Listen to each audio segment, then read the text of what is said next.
What happens when the world tells you to be strong, but every part of you is breaking?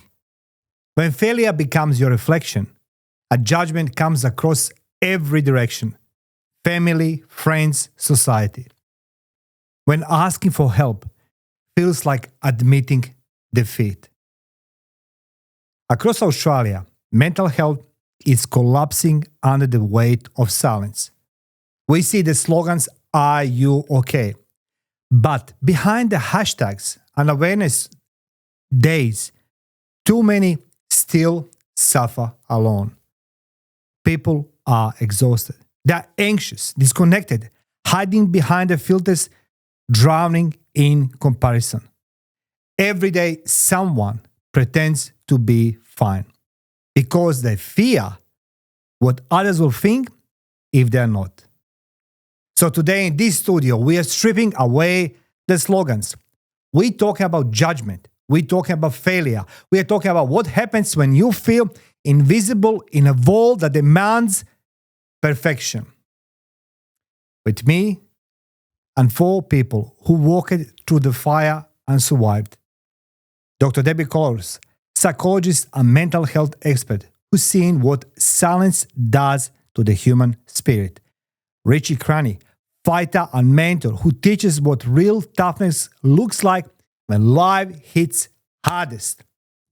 Alifeleti Mafi, former athlete who lost everything to addiction and rebuilt himself from the ashes.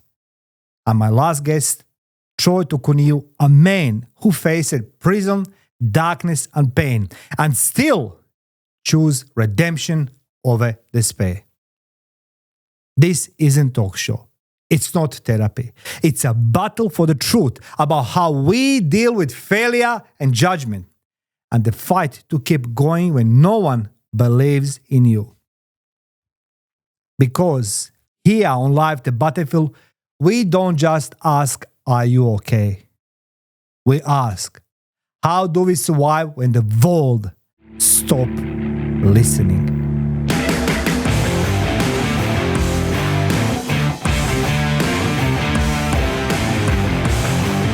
Hello all of you risk takers and truth seekers, and welcome to this lovely podcast studio of mine. Today on Saturday I'm hosting 4 amazing humans in my studio. 4 people who has a credibility, authority, and most importantly, life experience. They coached thousands of their students. They've been up and down. And today I want to reflect Global Mental Health Day, which was yesterday on the 10th of October. Goes without saying that mental health has become number 1 topic across the globe. And I want to go to the bottom of this with this amazing panel of the amazing people, what's happening in our society. And at the end of this podcast show, feel free to reach in each of these guys and lovely Debbie. I can't say Dr. Debbie Collaros because she's going to be upset, but she's Dr. Debbie Collaros.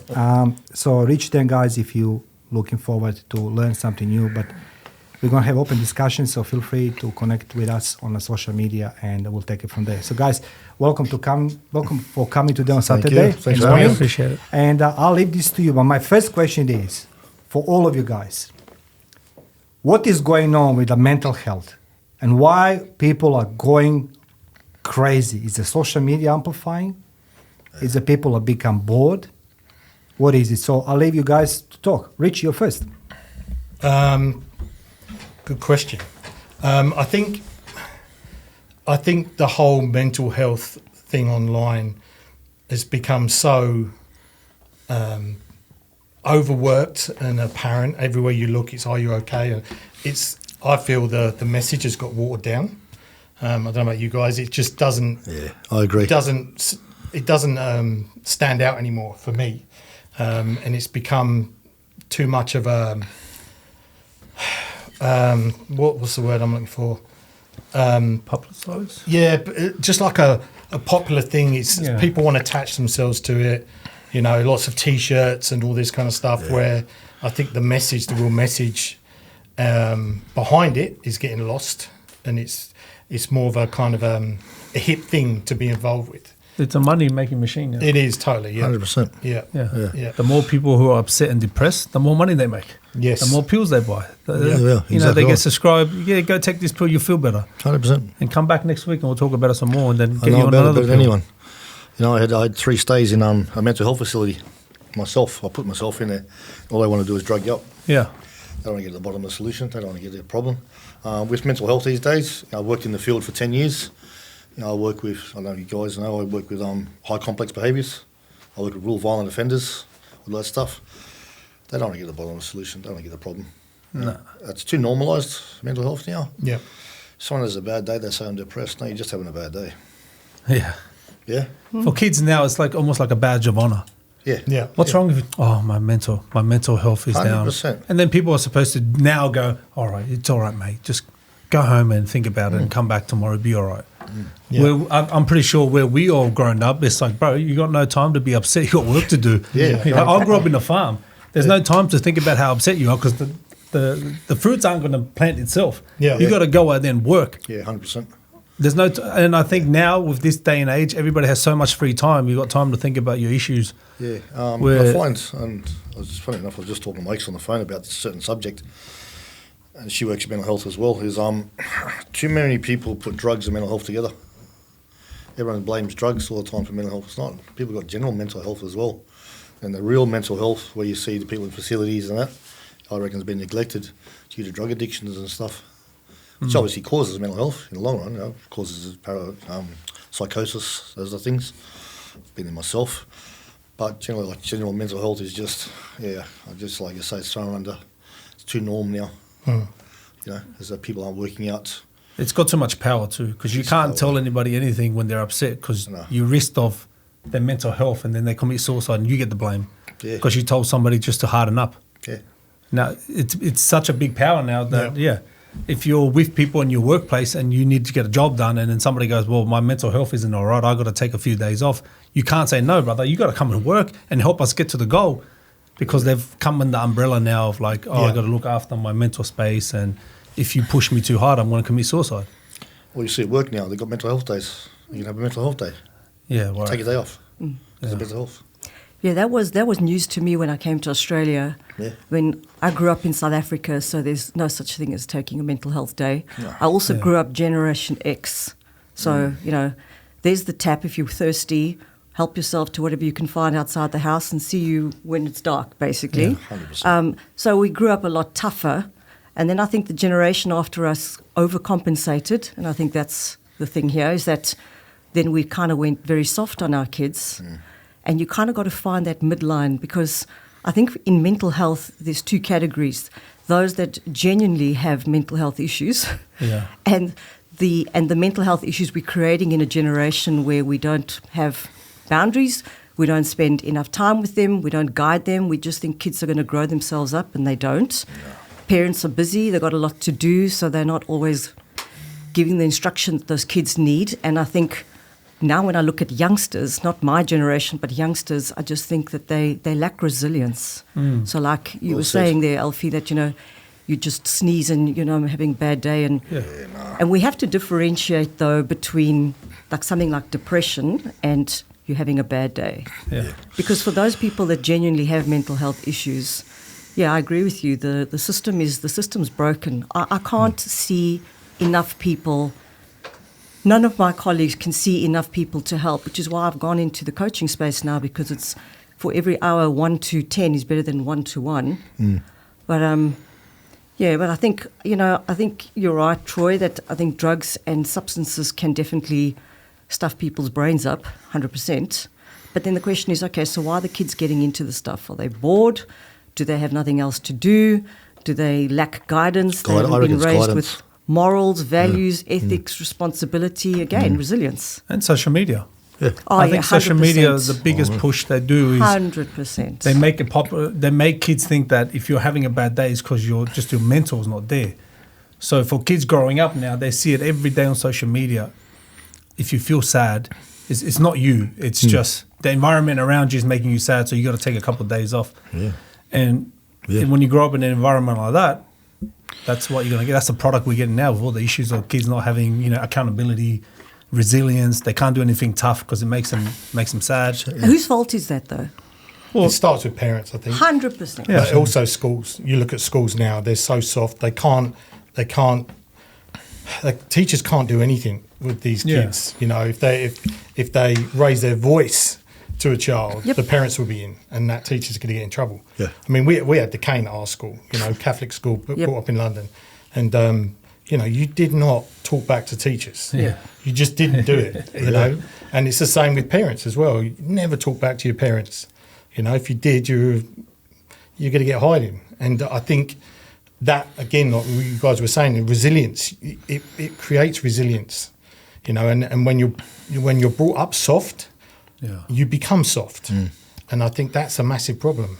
On the other hand, if you're brought up harsh, you develop trauma. Yes. And trauma takes you straight into substances. What's harsh, though? I think Unfair. Expecting things from kids that they're not capable of. You know, it's a training ground.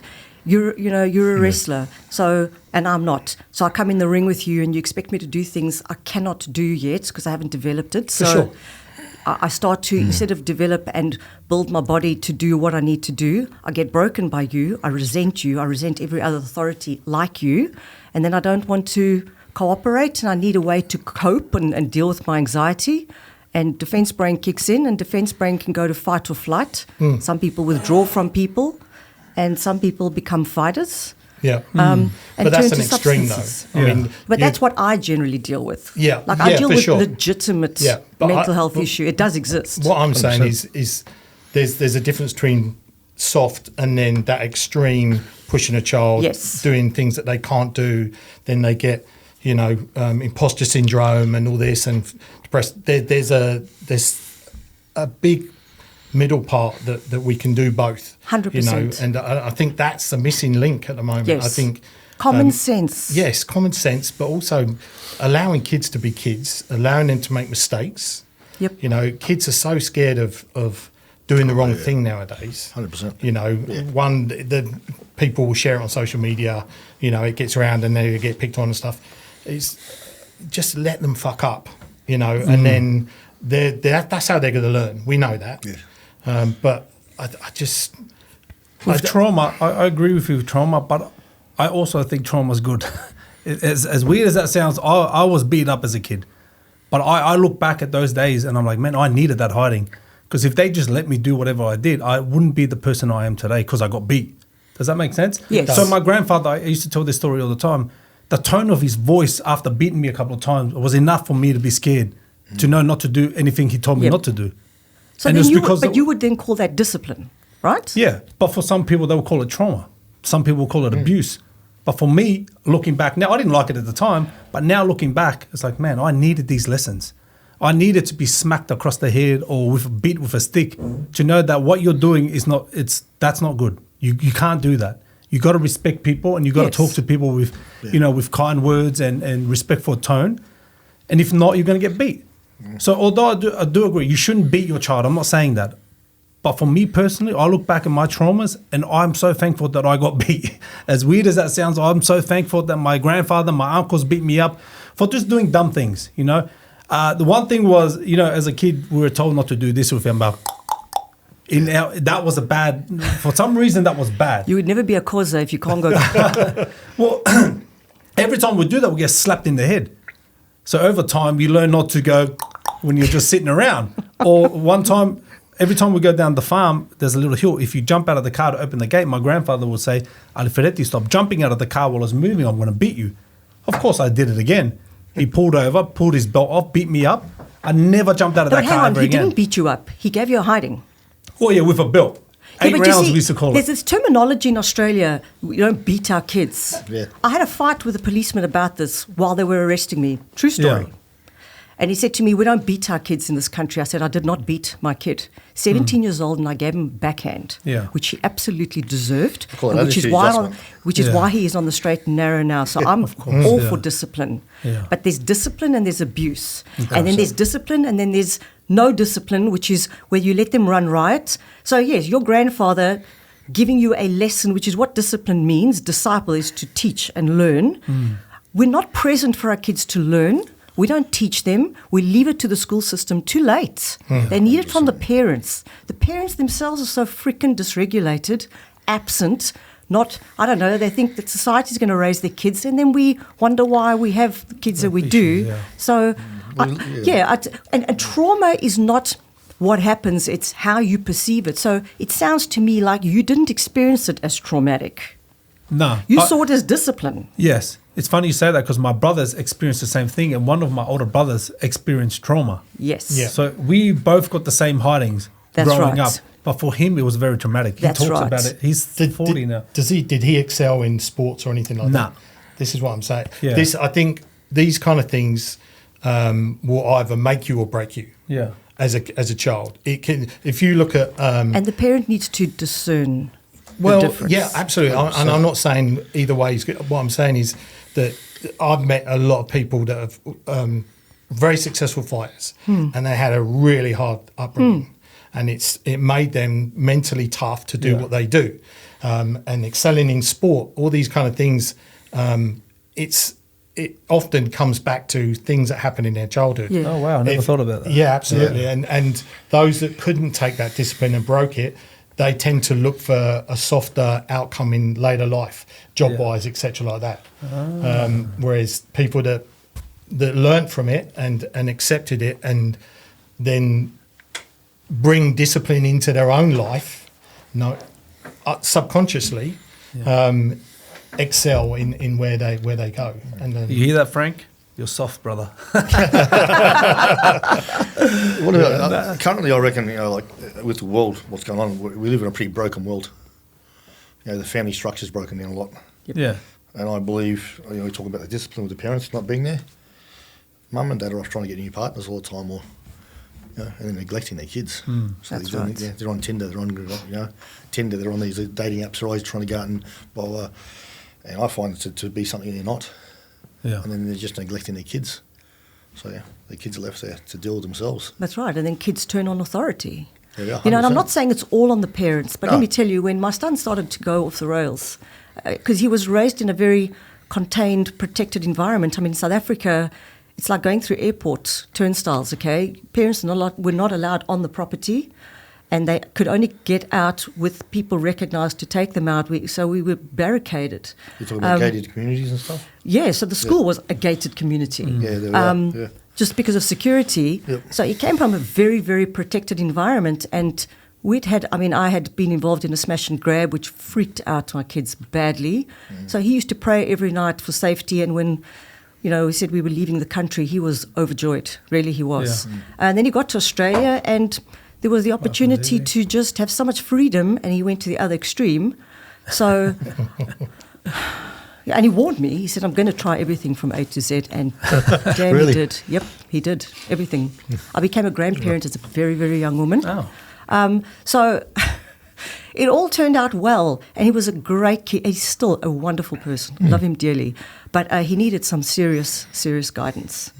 And I think this is the difference that I see with some parents. They kind of step back and, society and this and that.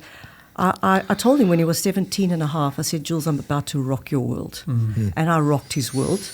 Dobbed him into the police. I mean, him and I have been in court trying to defend ourselves, being arrested. It was a hell of a ride. Oh, And I always joke with him and say, one day you and I need to write a book. But, he many years after that bought me diamond earrings as a gift. And I said, what are these for? He said, I never knew a mother's love until I started to go off the rails. He said, Mom, seriously. I said, it was a tough love.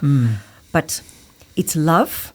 As my grandmother used to say, it's two sides of the hand. There's this side for, the nurture, and then this side for the, to give you a backhand and discipline. And it's, a lot of parents don't. They were not raised with a common sense of what's enough. Check in with the child. What do they need? There's one kid like you, who, Alfie, that was not traumatic. For your brother, it was very traumatic. So you'll end up being successful, doing stuff, and that's great. And he could be ending up robbing banks and taking drugs. Yeah. And it's not to say that's the only thing that causes it. I mean, for my son, he said it was just experimental. He wanted to get into stuff. He didn't feel it came from trauma. But I think the move to Australia was traumatic for him. So when you sensitive person, and I also want to mention neurodivergence is a big player in this. If you're not a neurotypical person, you've got ADHD, particularly ADHD, those are also very experimental kids who will do hectic things and get themselves into serious trouble, which runs in our family. So I think there was another understanding of, just risk taker. Let's do things like Debbie jumping off a train. Who jumps off a train? I thought I could. I thought I was 007. And then the guy that stopped the train said, bloody idiot, to me.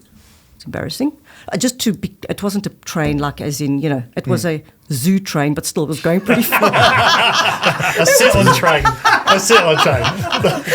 Yeah, well. I had a lot of respect for you just there.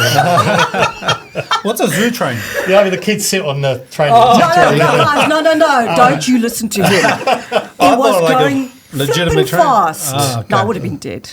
Look, that's stupid. No, but it was going really fast. And I thought, I can run. I can run fast. So I can hop on and I can run fast and run back on. I was trying to throw away a stupid cup that I didn't want to hold. Because impulsive, ADHD.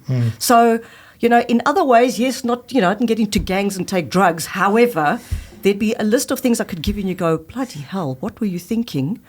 Like the time I invested 50K in crypto because I thought after 4 days of learning about it, I knew a thing or two. It's mental. So I see that a lot with ADHD, and a lot of kids don't know they have ADHD. The parents don't know. So that's also where a lot of this trouble starts. And they feel like they've constantly been rejected by society or criticized. They're not your normative kid that can sit still or whatever. And they get a chip on their shoulder and also, again, turn on authority, lose respect for adults. One thing you said about your child having a different, when he came to Australia, it was different for him. I can relate to this because I moved in when I was 8. And same. Every kid I grew up with had the same trauma or had the same experience with the parents or uncles. We all got beat.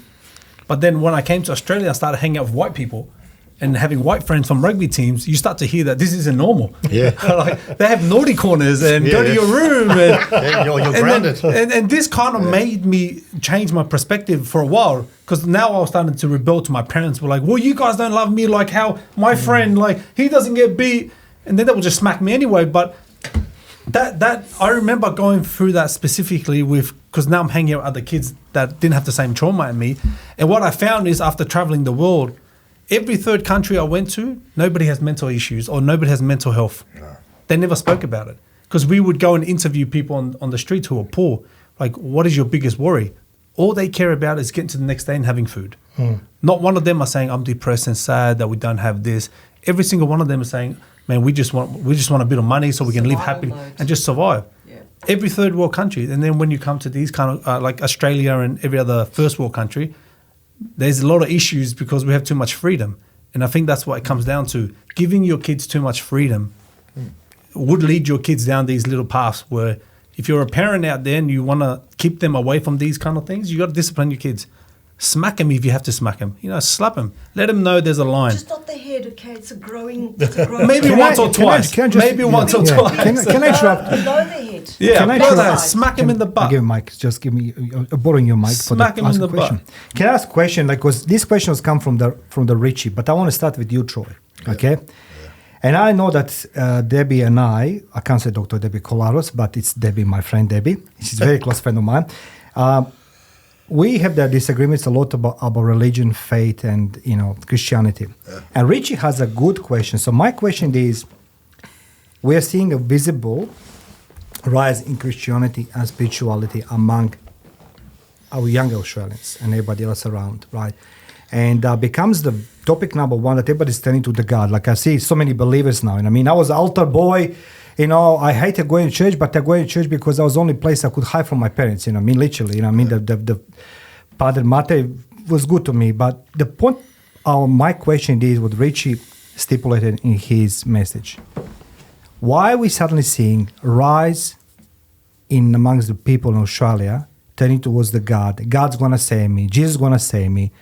But Troy, I want to start with you. Yeah. Okay, you have a different experience than anybody else. Okay, you spend time between the four walls. I mean, in prison, if I may say that way. Yeah. So I want to see from your point of view. Does the prisoner stand towards the God? Yep. Or you coming from very religious family, and you met Holy Trinity, drugs, alcohol, and women? How did it reflect into you? Richie, I want to hear from your point of view. Then Debbie, at least last you, because it's like as an expert, on that topic. So, Troy, God, faith, religion, prison. Mental health facilities, probably. Mental health facility, when I was put myself in a mental health facility, is probably the biggest one. I was praying more than ever. I didn't want to take their drugs. I just wanted to get good. I was praying more than ever, and probably even more now. So I've been praying more than ever. It's about life. A few things happened recently, which a few curveballs happened in my life, so I didn't see coming. I was praying. Just prison, mate. You see a lot of people convert when they're in sitting in there. As they say, they call it the go slow. Time goes slow. You sit in there, you think it's 3 o'clock in the afternoon, it's still 7 in the morning. You've only just got up. You don't have clocks, you don't have watches. You have no idea of time. A lot of people do convert in there. It's a massive thing going on there at the moment, like Muslims. A lot of people turn to the Muslim faith in there. There's a big Muslim. A lot of prisoners have Muslim faith in there at the moment, so it's huge. They've got muftis in there as well. Yeah. I find, What's mufti? it's like the head like a priest. Okay. Yeah, they got them in there. They got their own muftis in there. It's huge. Yeah, prisoners. Yeah, they generally find God or they find Allah. I find they're just looking for peace. Definitely. I was always religious anyway. Becoming an Islander family. Yeah, he's generally religious anyway. My dad's oldest brother was second in the world, I think, in the Presbyterian Church, second highest priest. So when he passed away in NZ, we had people coming over from everywhere to for weeks for his burial. So faith. What do you reckon about faith? So what's the question? Are we answering why is the rise in Australia with the faith, the rise. what's happening on the news? People want to belong. I think people always believed. Yeah. It's just now it's coming out more because what's happening in the world. With the a lot of Muslims coming into countries, and I'm not speaking bad of Muslims because I have a lot of Muslim friends. Same here. Yeah, but what's 100%. happening right now is they're trying to push their religion and their agenda on a country that it's a Christian country. And I think why we see now more Christians standing up is, we're sick of turning the other cheek. We're told as Christians, I come from a Christian background and we're very humble people. We don't put our religion out there. We don't try and push it on you. Yep. We just want to live life. And now what's happening, people are standing up finally going, what, enough is enough. You can live in Australia. Just stop pushing what you want to push on us. And then we can just get along. And I just think people have always believed in God. It's just now you're seeing it because of that. Yeah, the biggest eye-opener I seen was roughly an interview just recently. There was a female Muslim lady and a Caucasian lady, and she said, the Muslim lady said to the Caucasian lady, "It's okay, we're going to take over." And she said, "What do you mean?" Yeah. She goes, "I can bear 10 children, you bear 1." Yeah. I went, wow. She got a point. Yeah. She got a point. She goes, "I'll bear 10 children, you'll bear 1. Look at the mathematics." She goes, "We will have Sharia law here one day." Yep, Sharia law. Yeah. I don't understand. That's the part I don't understand. Why not go back to Arab country then? Because their job is to spread it. So they distinctly, and that's their mission, is to take over.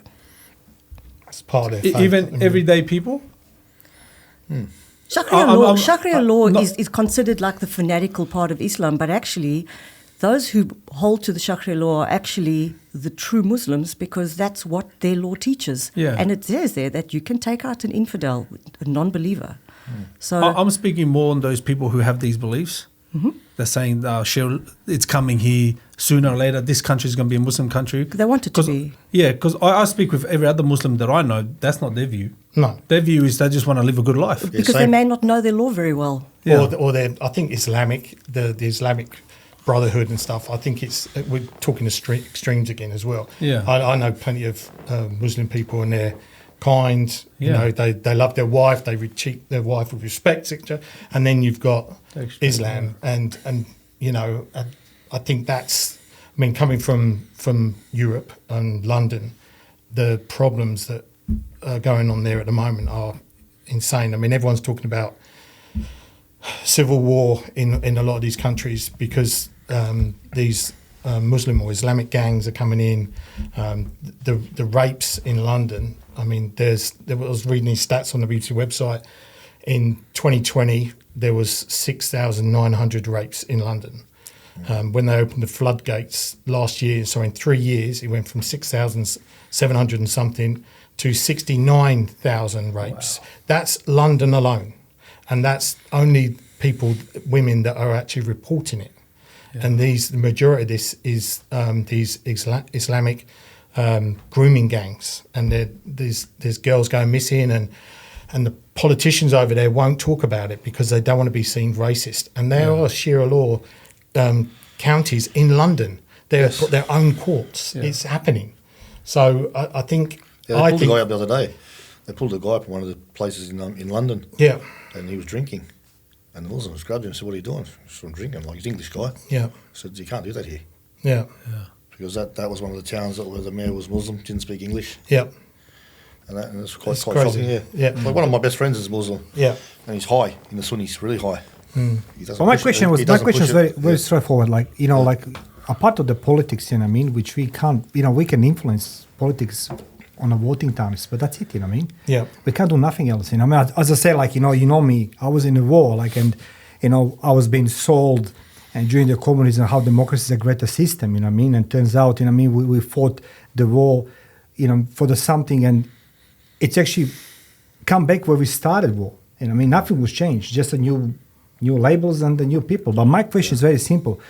People are going crazy. So see, we're talking about politics now. The people have opinions and analysis and whatever they are.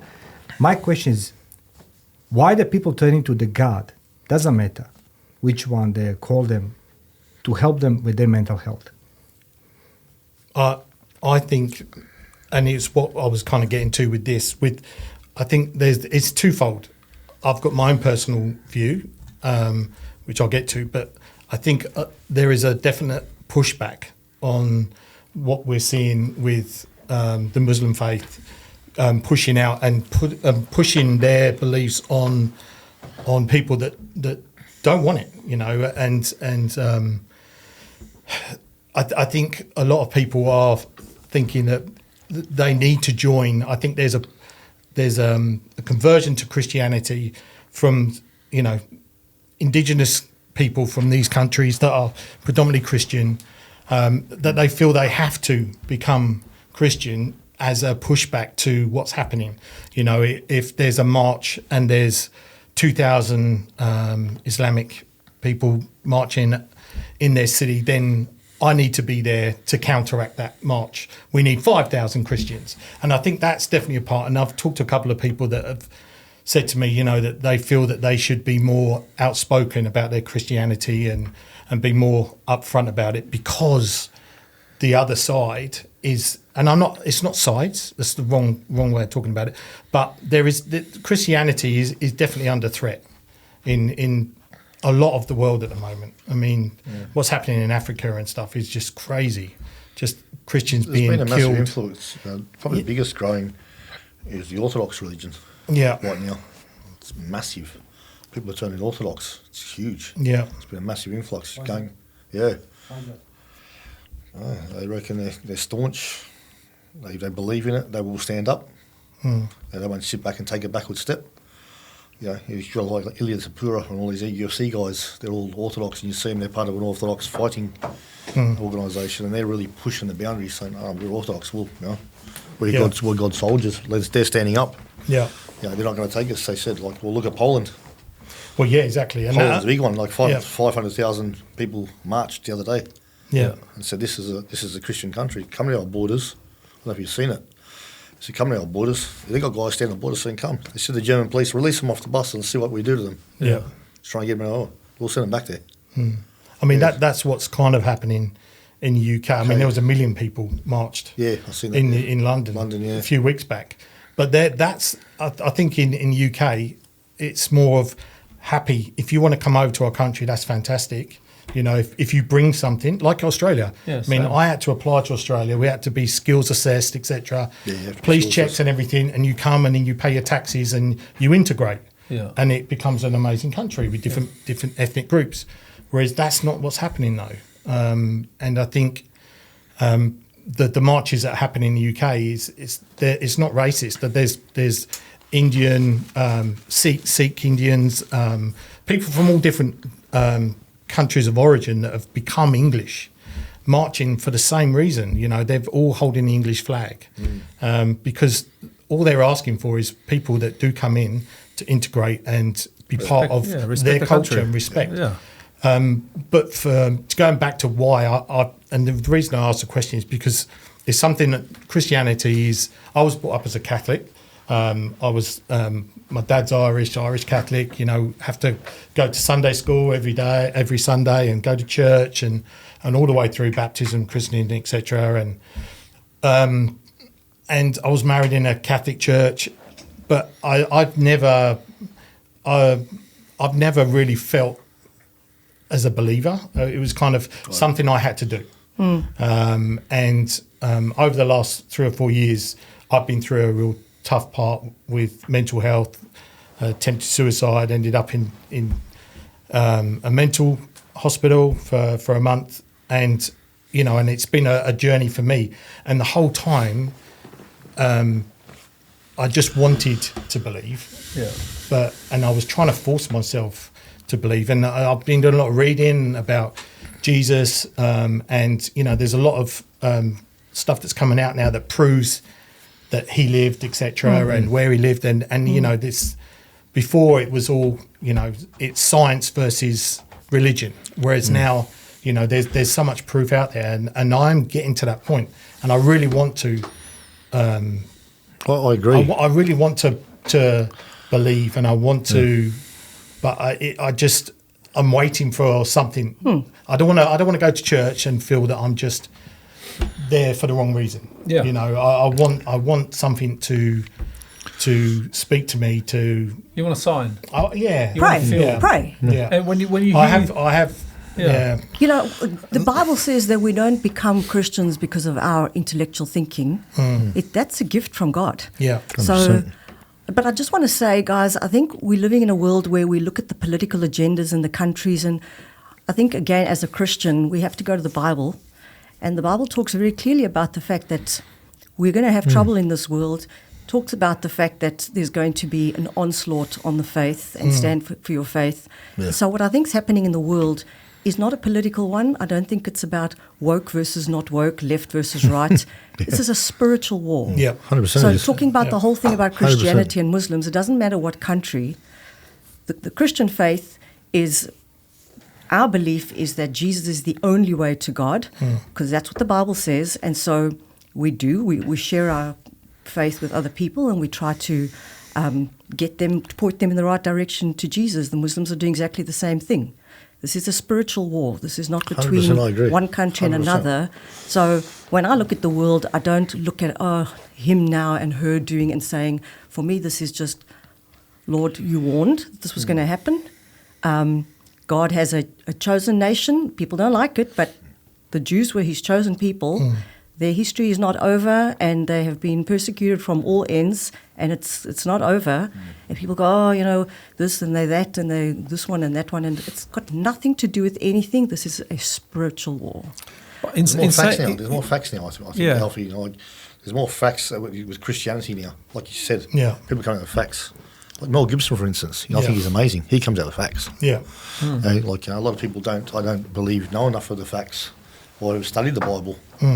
You know, if you have a relationship with Jesus, you know. 100%. You don't need facts. No one's going to prove the existence of God, although I do wonder how you go outside, look at the stars, and think, how the heck did this all come together? The Big Bang. You need more faith to believe it was by coincidence. I know you say it's political. It is not political, but I think it is. Ultimately, I mean, this is not of the world. This is spiritual warfare, 100%. But I think these people in positions are a key factor in the spiritual war, because they're in charge of letting people through with these kind of spirits. It's almost like if we're in this room and we know bad spirits are out there, and there's five of us here, and say Mario's the leader and he starts opening that door, he's going to allow bad spirits to come in. Yes, to he's cause a player. conflict. He's a player in it. But what I'm saying is that the ultimate war is between who and who. It's not between Donald Trump and flippin' Albanese. Who is the real war between?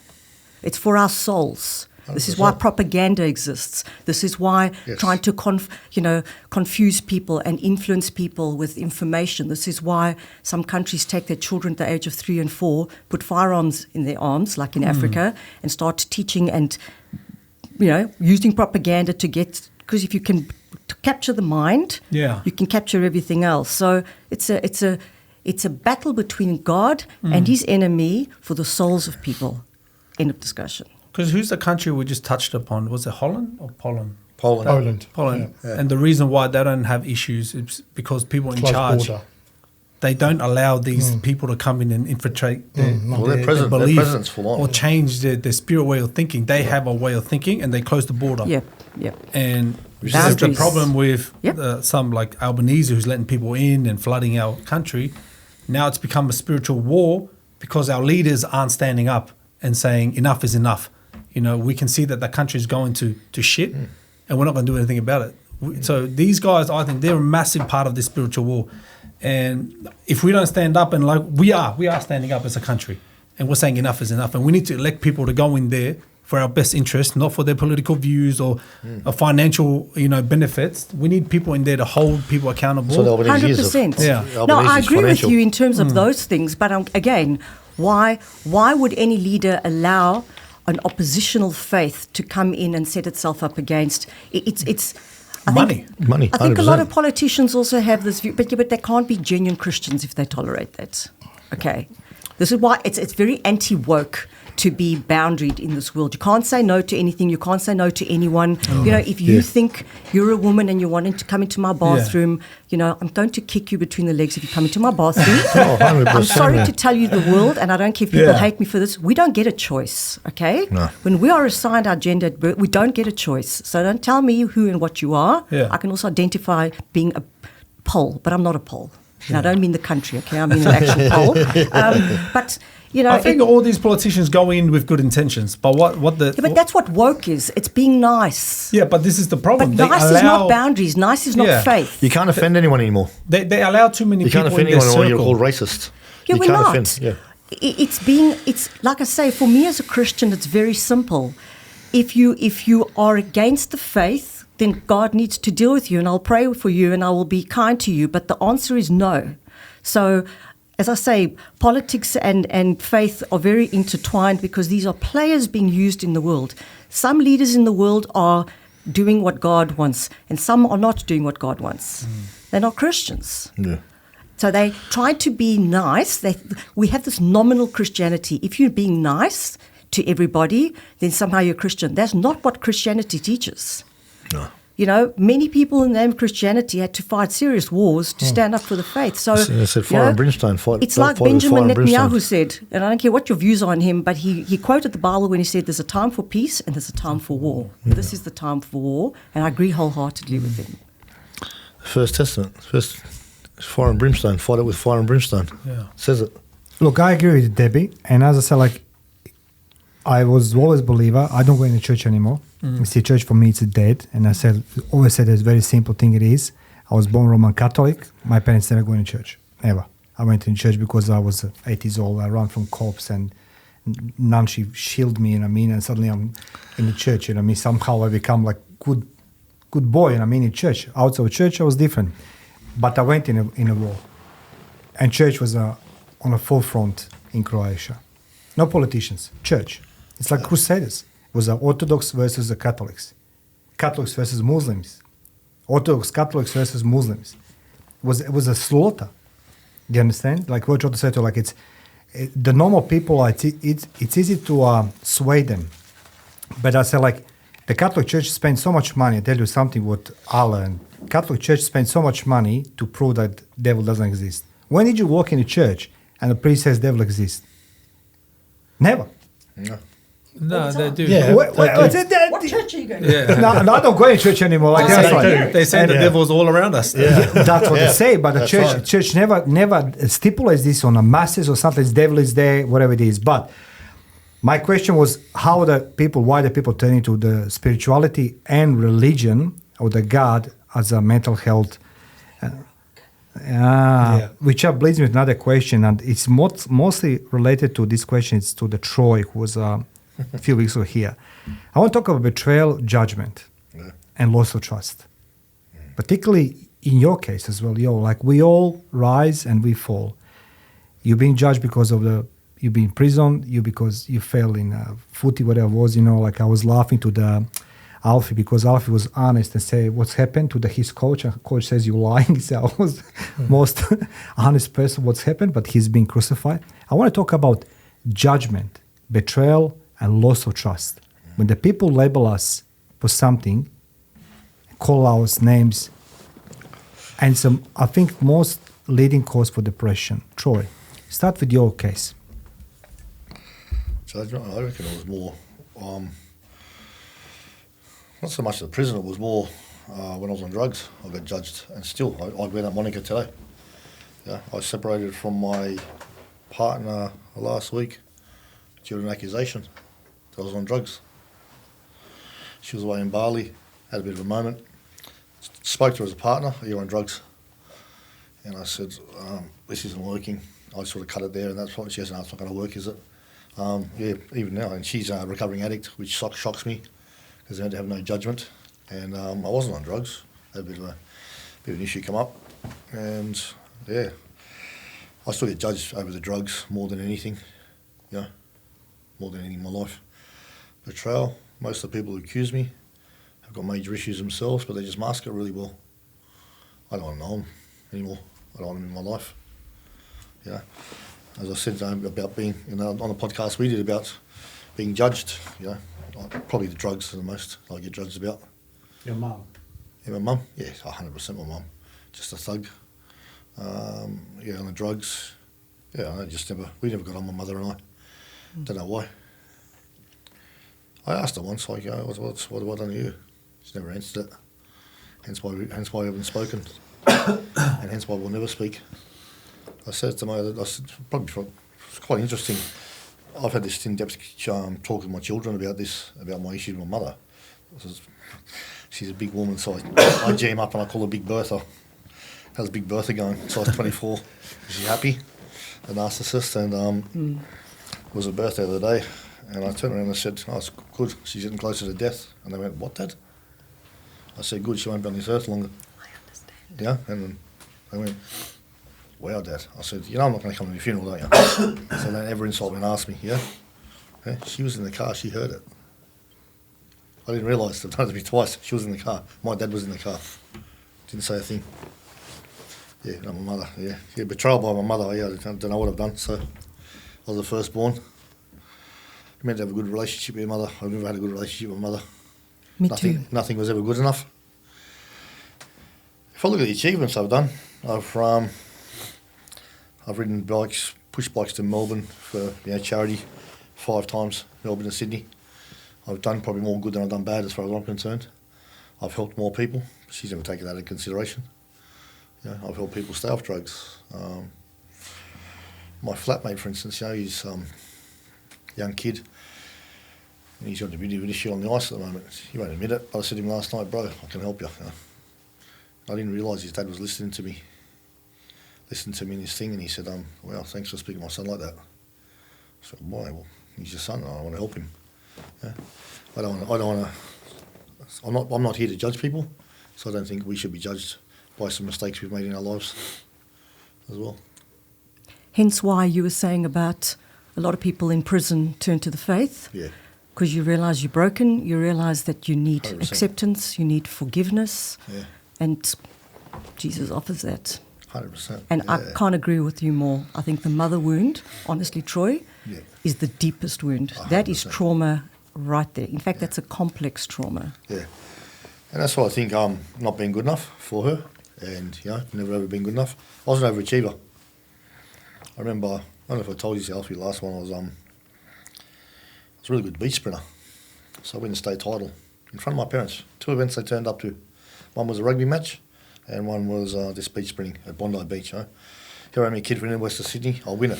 They go, how's it feel coming second? I said, I won. They go, no, you didn't. What's that say? You still didn't want to believe me. For instance, I won a grand final. I played for Drummoyne, Dirty Reds. I was a pretty decent rugby union player, Scored the winning try in the grand final. "Oh yeah, Corey Mulholland, what a try he scored." I said, "Who?" They turned around and said, "Oh, Corey Mulholland." I said, "Whose name's that on the board there? It's try scorer." It says Tukuniu, doesn't it? It was me. You know what? It was always trying to overachieve. Yeah, and I believe part of the reason I got in drugs, just to deal with it all. 100%. Just to deal with it. So I just wanted to shut off from the world. And no matter how much you perform, you're never going to earn your parents' love like that. The issues with the parents. Do you know that now? Yeah. Yep. Yeah, I've just realised, and hence why, I'll be honest, why I left my partner. We left each other the other week. Nothing was ever good enough. So sadly, we continue the unfinished business of parents with the partners we choose. 100%, I agree. It's taken me this long. At Say that 53. again. Sorry, say that again. We finish the unfinished, or we try to finish the unfinished business of parents with the partners we choose. We often choose the partners that are going to get us to, achieve or complete the unfinished business with parents, but very often we pick the exact same people and then we end up walking away from them. Richie's laughing off there. It was quite interesting, because this was the only woman I'd ever loved. I never loved my wife like I love this woman. Only woman I ever loved, and I thought, cool. And then I just realised with the conversation, the accusation of drugs, this, that, wow. I just went, wow. And you know what? She came back from Bali, I came back from Port Macquarie, I had to get some stuff. She kissed me on the lips, first time I'd ever felt anything. And I said, I'm good with this now. I'm done. I'm all good. I never felt anything. No woman I ever loved. Yeah. We can't really love well if we don't have a good sense of self, though. Yeah. So broken people, unfortunately, will pick other broken people, like I say, to finish the unfinished business, but we also ourselves are broken, so we are also not always the best, healthiest partners. Of course not. Which is why it doesn't work out. So I think sometimes when you come out of a breakup, you really have to go, all right, the next person I pick, it's not about them. I want to be the best partner I can be for somebody. 100%. Because when you're healthy, you pick healthy. 100%. When you're not healthy, you pick, as they say in Afrikaans, soort soek soort, which means birds of a feather flock together. You 100%. pick what you I can agree, relate guys. to. I Which is am. often why kids who have problems and troubles and don't feel good about themselves tend to gravitate to other kids like that. Yeah. Because they don't feel judged by those kids. Yeah, I agree. Yeah. 100%. That's how, I think that's the gang mentality. We're all broken and we're in this together. Doctor, I got a question for you. Debbie, before I smack you. Sorry. I'm from South Africa, my bro. mother told me to be polite. You're very polite. But I don't need a title. Okay. Okay. So this is. I want to know. I want to know what this is because my mum and dad left when I was 2 years old. They moved to Australia to find a life here, and it took him 7 years to make enough money, get all our visas, and fly us over. So I didn't see my mum and my dad till I was 9. Hectic. Yeah. Hectic. But I want you to tell me this because with my wife, it's like it's something that I do in my head to be successful. I want her to be against me. She's not. She's my biggest supporter. She tells me you can do it. But in my head, she says it, I just nod my head. But I know you don't believe in me. I know you think I'm going to fail and I'm going to prove you wrong. Why do I do that? Because she's never done anything to show me that she doesn't believe in me. Everything she's ever done was to make me be the best person I could ever be. But in my head, I'm like, brother, I know you don't believe me. 2 words for you. Okay, I'm ready for it. And they're not happy birthday, no. Attachment trauma. Trauma, yeah. Is it? Yep. But I love my mum. I know. The first thing I did when I made money was buy my mum a house. Yep. What? Am I crazy? No. I'm not a very affectionate person in terms Trauma of I don't doesn't have mean that you hate the people you love. We are very... Oh, okay. My first stint as a psychologist, a trainee, when I was in my master's, a guy and I went and had to work with boys at a boys' home. Geez, I have never had such a sad day in my life. 12-year-old boys in a boys' home. And we did an exercise with them and we said, all right, we want you... We dished out newspaper in this big room, about 20 of them, and I said, all right, I gave them like a marker. We call them cokies in South Africa. No one knows what that is. It's a Cokies. black marker. And I said, I want you to draw the worst day of your life. And then we're going to shred these things. We're going to have a crazy party, right? So they all started drawing, and my colleague and I were walking around, and I couldn't understand they were all drawing vehicles, vans in particular. I was Been taken away. What's with the van? Been the taken day away. they were taken away from their parents. And I'm talking about parents who would do the most outrageous, atrocious things to them, Alfie. Like just, and you think, what on earth? There is such an allegiance and a need for that attachment. They would rather be with the parent than be removed. I kept it together, but when I walked out, and I'm feeling tearful as I talk about it now. I just wanted to take all these kids home. Yeah.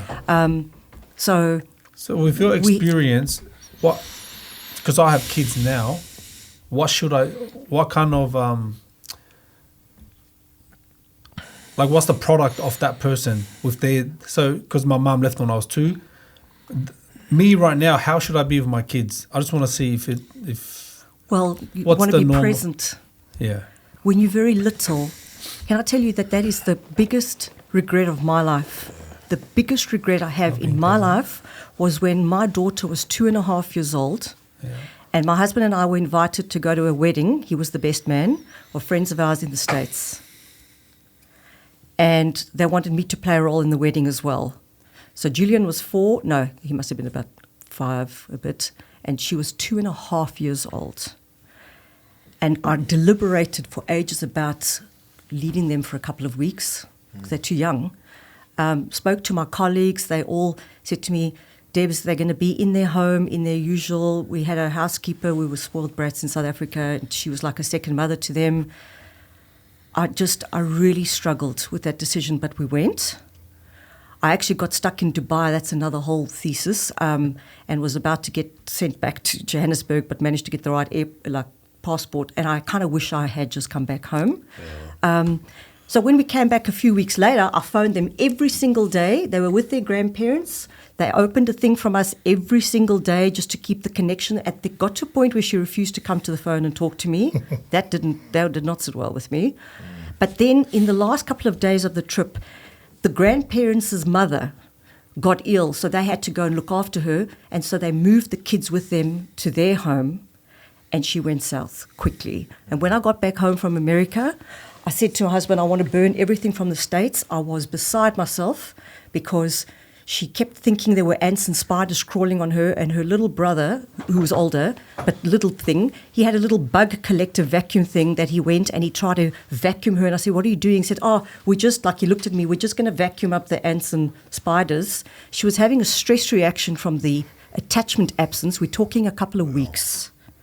I regret that for the rest of my life. My kids keep telling me, it's fine. I keep asking her, and she's 20. Erin, are you still okay with that? She said, Mom, it's fine. But such a short attachment from such a young age. I don't judge your parents. They were trying to build a new life. Better life. But they didn't understand that absence, a kid cannot cope with that. So you will, unfortunately, the adult in you understands what they did. The little boy, the little 2-year-old, doesn't understand that he wasn't not good enough. So he's trying really hard to prove himself. He has this default stance of believing that he must have done something wrong, because children blame themselves. In the formative years, you're very egocentric. So everything bad that happens is somehow to do with you. Yeah. I do that now as an adult. Yes. Anything bad in my life is my fault. Anything 100%. good in my life is my fault. This would be, honestly, not because you're a mental case, but EMDR is the therapy I use with trauma. It helps to go and help those younger parts understand these things. Like the young you Alfie. understand it as an adult. Yeah. But there's a 2-year-old little boy there who still thinks it's his fault. Does he? Yes. I want to meet him one day. You can. He's in there. So I'm going to slap him. No, No, don't you dare. You're talking about your kids. Yeah. Debbie, I agree. Being present, I think it's been the greatest gift I've given my children. Yeah. Good for you. My 20-year-old twins ring me every day. They train with me 4 days a week. I go, why don't you go to your friends? We want to hang with you, Dad. Oh, Yeah. cool. Like my son, one of my baby boy yesterday, he's had one exhibition boxing match. He's getting ready for his next one. And he said, Dad, I'll stay over tonight last night. What 20-year-old stays over with their dad? So we stayed over last night, and I woke up and watched him like he was a little boy again. I cried. Yeah. This morning, I got to give him a cuddle. So life's all right, son. Yeah. Be present. Greatest gift. We trained this morning Yeah. on a glebe point. And he said, Dad, I love this. Just being you. I love it. That was the biggest gift for me. That's why I was so broken about Erin, because I don't have a close relationship with my mother. I felt completely rejected by both my boys her. do. My older son's in rehab. Hardest thing for me to deal with. But he chose to go in there. Could get off anything else, can't get off pot. He said, Dad, I just can't beat the pot. And I seen him last time, he was 31. And he was shaking. I was like, wow, shattered me. But he said, this is not your fault, Dad. You've always been here for me. That was a bit of nice stuff for me. Yeah. I haven't been able to speak to him for a while. Has he ever gone for therapy to help him cope with anxiety? He needs to. Yeah. He needs to. When It he gets exists out. for a reason, guys. I said, when you get out, you can't live with me this It's not time. for crazy people, man. It's for normal people. Of course, there's therapies, 100%. Have I been in therapy? Yes. Have I signed myself into a clinic? Yes. Yeah. You know how weird that was, being a psychologist in the group and they're going, oh, you're one of the facilitators. No, I'm one of the patients. I was one of those guys who never believed in therapy. I've never had therapy, by the way. But the more I deal with people, the more I realise there is people there that need to speak to somebody. 100%, yeah. Not everybody can be like me and just, get over it, bro. Like, Well, look at the islanders. Yeah. 2-year-old Alfie could do with it. yeah. Look at mental health in the islander community. Yeah. It's massive. It's It's Can I coming out. It's coming out. inject myself now? You okay to continue? Or? 100%. Okay. Do you understand why I called you guys here today? Yeah. You've been to the thick and thin. Yeah. You've been up, you've been down, Yeah. and you rebuild yourself. And this is the example. What world needs to see it.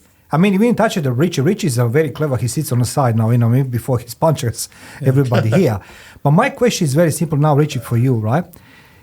You've been on that path, and you won't end your life, but you rebuild yourself. Now, my question is for all of you guys: what takes to overcome that judgment, that betrayals?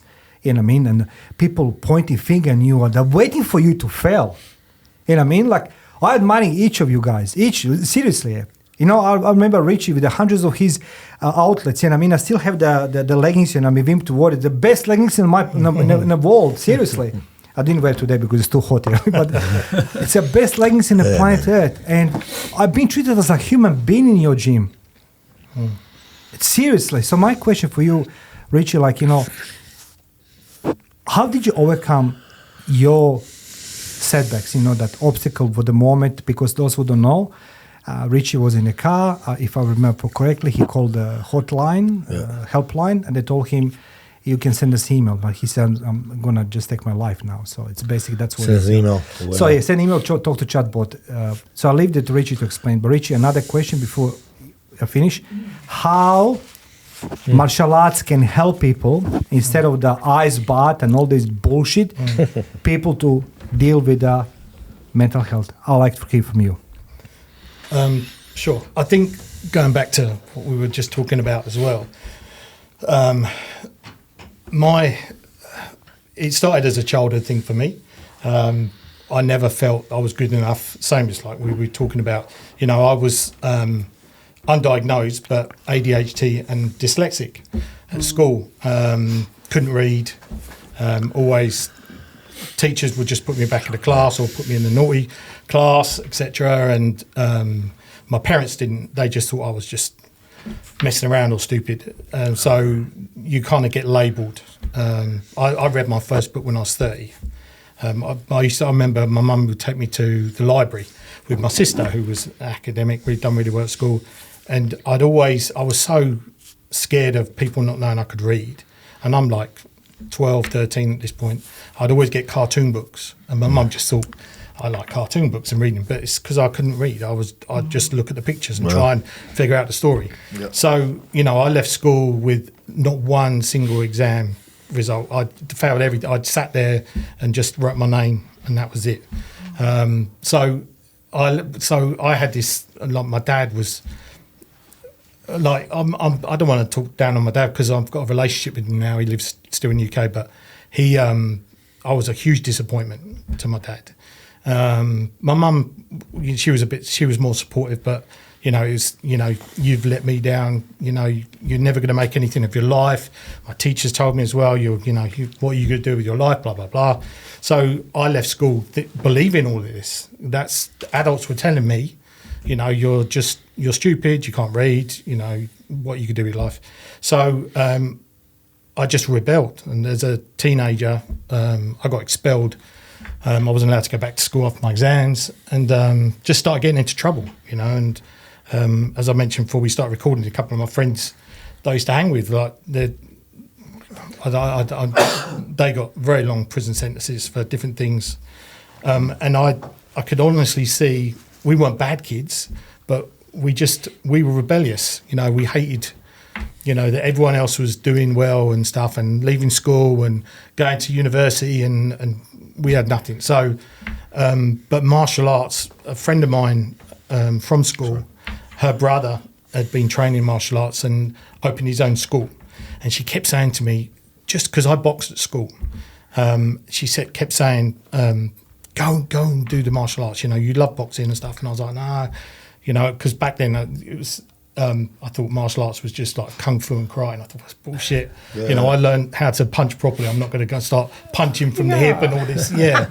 And that's what I thought. But it turned out it was a modern martial art. It was very Muay Thai and clinch work and stuff. And the first day I went from being this kid that was kind of isolated and felt not part of the school or part of the classroom to being part of a group and being accepted.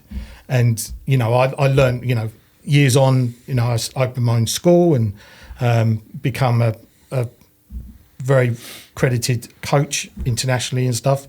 But looking back then, just being accepted in a group of people from all different walks of life. It's not just, you know, just rebellious teenagers. There was middle-aged men and women and stuff, but I was part of something, and that really inspired me, and I kind of latched onto that my whole adult life pretty much. And later on, when I was having counselling, I've been having counselling on and off for sort of 10 years.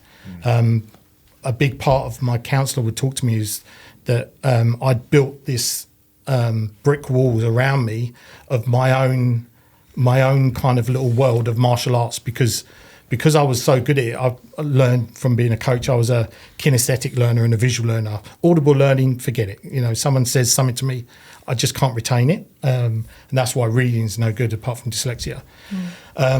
But if I can see something and physically do it, I pick it up like that.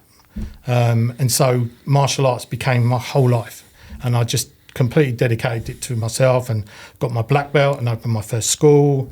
And then I just realised that this was the missing piece of puzzle that I didn't have as a kid.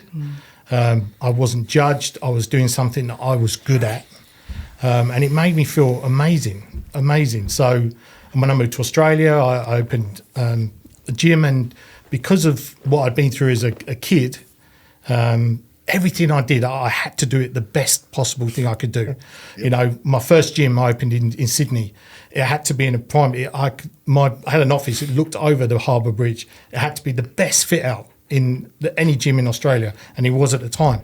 Because I was still proving to myself that I can achieve. 100%. I couldn't just open a gym. It had to be an amazing gym. Yep.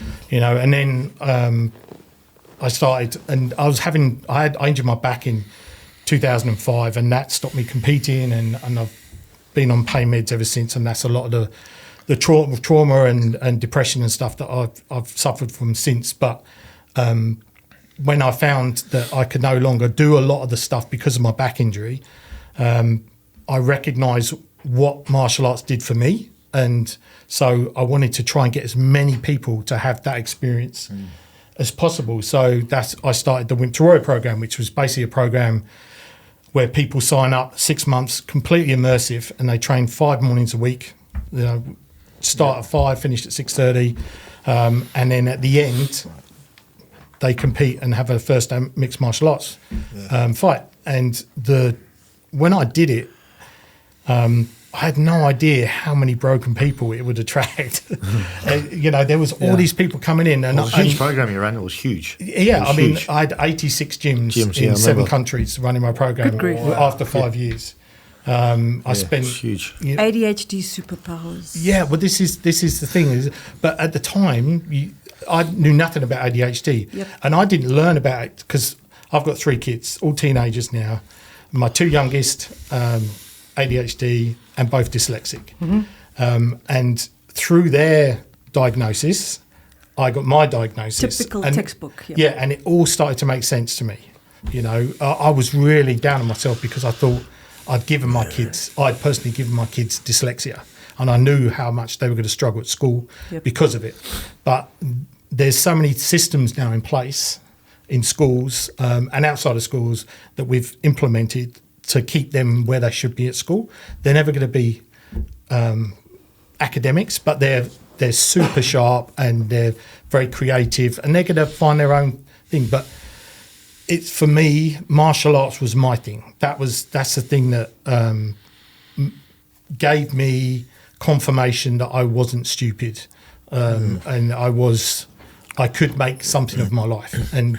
But as much as it was shit when I was younger, same as you, that's what drove me so hard. 100%. All my adult life to get where I was going to go.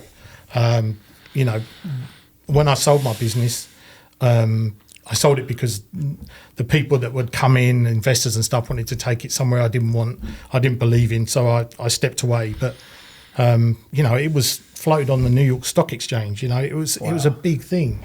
Wimp Warrior. Yeah, huge. Huge. I mean, they've renamed it now and stuff, and but that's something people say to me, "That's so good. That's so amazing. You did that." And I've never, even now and even talking about it, I've never stopped to appreciate go, it. Look what I fucking did. Yeah. Because I'm looking for the next thing. I was saying to you guys, at the moment I'm cruising and I'm not comfortable because I'm not pushing myself, but I'm looking for the next thing I can do I'm the same. to prove myself I'm the same. to keep going. When will it stop, though? Well, this is it. I don't know, and this is the big When struggle. you think you're I don't good think enough. it needs to stop. I think this was get your motor going.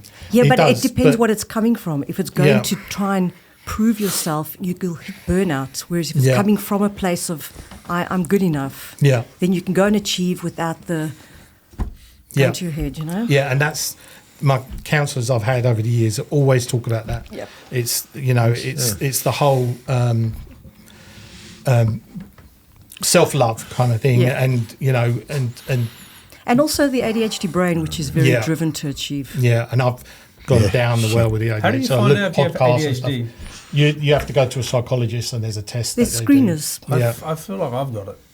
It wouldn't surprise me. Yeah, I don't know if I've never. I have It's it. like now currently. I think with his room is Yeah. he's got it. Yeah. It's birds of a feather. 100%. It's like my sons. We had a conversation last night. They said, "Dad, you're 53. When are you going to slow down with your training?" Oh, you're also 53, me too. I just turned 53 last 22nd of September. Happy birthday. Thank you. You look great, Doc, as well, for 53. Yeah. Thank you. 100%. Yeah, my son said, "Dad, you still go in there and like leg press 650 kilos. Why?"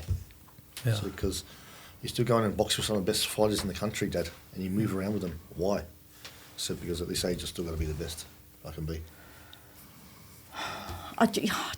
Just as you said that, I got a trigger because my father used to tell us that all the time: be the best. Yeah, I'm just trying to be the best. It's exhausting. Because I want to lead by example. It My is children. I know exhausting. it's exhausting. Yeah. I can't. But It is I can't. exhausting. It is. being the best doesn't mean you have to be. It's the thought process of being the best. No, Yeah, it's yeah. pressure. I come Pressure. from. What does pressure make? Diamonds. I I tell my kids all the time. But you have to find the balance, though. There is a balance. One of yeah. the biggest things that come with ADHD is burnout, because we are That's what I do all the so time, but I can't come with that. driven to. And what you know happens. what? There's trauma associated with. Sorry to keep dropping that word. No, it's not all trying to good. go soft on the world, but genuinely, soft. Go you hard. just, especially if you've got a combination of never having felt good enough because you know you dropped the ball and there's something different about you. You know, we always think about ADHD, these naughty little boys that can't sit still. Well, I was that girl. Never, Tigger. Bounce, bounce, bounce, bounce, bounce, bounce, bounce. So you start to think there's something very wrong with you. Of course, the parents react to you, so that doesn't help if you're not getting your needs met. So all around, you just think you get a serious chip on your shoulder. And because you come with strengths, you will. Eventually, when you find your strengths and you stop rebelling and being full of nonsense, you will aspire and you will achieve and you'll do great things. And we're not exactly we don't exactly look like we have ADHD when we're doing amazing things, but that is the truth of it. Yeah. But there's a chip on your shoulder. got a big And chip yes, on my you're shoulder right. right There's now. a post-traumatic growth that comes from, okay, well, look what it did to me. It made diamonds, and so now I can achieve. But it also, that's why I say, you can run to a finish line because you want to win. Or you can run to a finish line. If we pan the camera, imagine I see Alfie running. And he's running for his life. And you go, all right, well, why is he running? And then you pan the camera out this side and you see, oh, he's a gold medalist in the Olympics. He's running for a trophy. Fantastic. Or I cut that part and I'll pan this side out. There's a lion chasing you. Yeah. Now, both scenarios, you're running and you're running fast. But in that scenario, you're running from a place of threat. I have this You've one got a dream. gun behind you rather than a carrot. It's a stick rather than a carrot. I have a Alfie. dream that I have maybe once a week or twice a week. Is these people in the bush with stuff in their head chasing me with knives all the time. They never catch me. Yeah, the cannibals from his island. Your hands off the I times. always have the same dream. These people chasing me and they never catch me, but I always wake up going, fuck. That's the threat. Who's that? It's not a nice way to live. I like it though. That's defense brain going, all right, you better perform or else. You're only as good as your last performance, or what is your value? 2-year-old little Alfie comes back out. I'm not good enough. I've done something wrong. People aren't going to believe me unless I keep proving myself. And I'm just saying, Alfie, Is that I've why been we there, self-sabotage? and I'm tired. that I'm why just yeah. tired. I'm just really tired of trying to prove myself. And I come from a high-performing family. My grandfather ran in the Olympics. This is back in Egypt. He was a boxer for Egypt back in the time. My uncle and my cousin here in Australia, they ran your volleyball teams, they ran your shooter teams. And then when my father used to keep saying, be the best, it's just like, I would just want to be good enough. I just want to be good enough, live my life and do my thing. That competition I'm tired, man. I'm tired. I'm tired now. But that good enough thing never See, crosses I'm my tired. mind. I took time out. I took that month off. Maybe not consciously. It never And it feels good to perform and achieve. It does. But what are you going to do when you retire one day? That worries me. I would never retire. But Yeah, there we go. That's exactly the response I wanted to hear. I've achieved things in my life that most people won't in terms of sports. And yet you're still going. But you're not satisfied. But I'm not satisfied. No. But I don't When will you be? But I don't ever look at that and think that's a downfall. I look at that and think, good, I got more to do. But I say this to say, my happiness doesn't come from me achieving something. Okay, My happiness comes from my kids. I was interviewed maybe 4 months ago, and they asked me, out of all the things you've done in your life, played sports, what is the happiest thing for you? What is the best memory? And I said, the best thing for me is when I come home, and I have keys to get in my own house, but I knock on the door and I have little, like you can see in. And the best thing for me is seeing my kids run.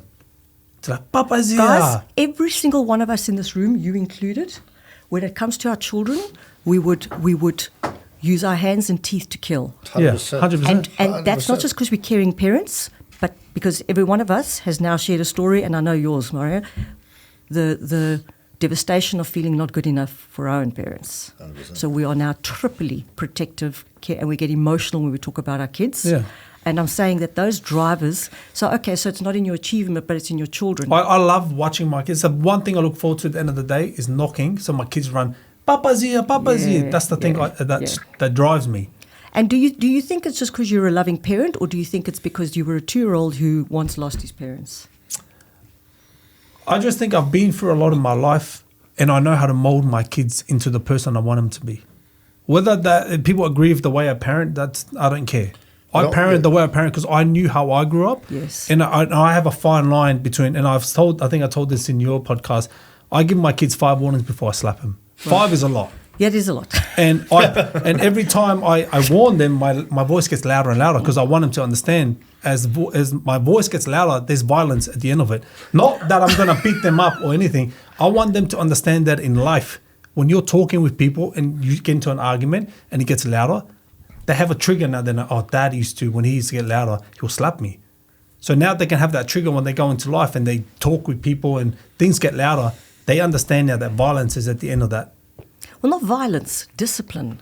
No, it Differentiate. can't be violence. But No, but we don't want violence is the answer. No, we don't want Violence are the violence. people No, who write discipline is the answer. No, yeah, I know. But I want them You're to picking understand. the wrong part of the body. Do you know how many senses you have in your backside? This is the place to just seriously give it. No, but I'm not saying This place gets violence, tattooed, you know? not violence Everybody between says they me get and the them. backside tattooed. I want them to Worst understand part. in the world. Oh, that they violence. might come across people who are not going to be as kind. Because when you're talking with people, Oh, I see what you're saying. and we start arguing, they know if we keep arguing, there's a fight. Yeah. Oh, sorry, I thought you meant violence from you. When I get out, I say, Isaiah or Manoi, you better go put that back before I slap you. Manoi, you better get back in.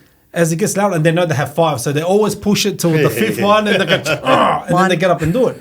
But they understand. And I told this story, I think on yours, and my wife's like, you don't do that. And I said, Isaiah, come here. Manoi, come here. How many warnings do I give you before I slap you? They both said 5. And my wife, she was dumbfounded. She's like, really? You guys do that? I was like, yeah, I give them 5 warnings before I slap them. Not on the head, I hope. No, I slap them in the back. The brain's still developing, please. I am the way with my kids because I don't want to live the life that I lived. Yeah. Well, did you see? Can you see the compensation? That's what I'm talking about. Yeah. So it's so typical for people with our background to do one of 2 things.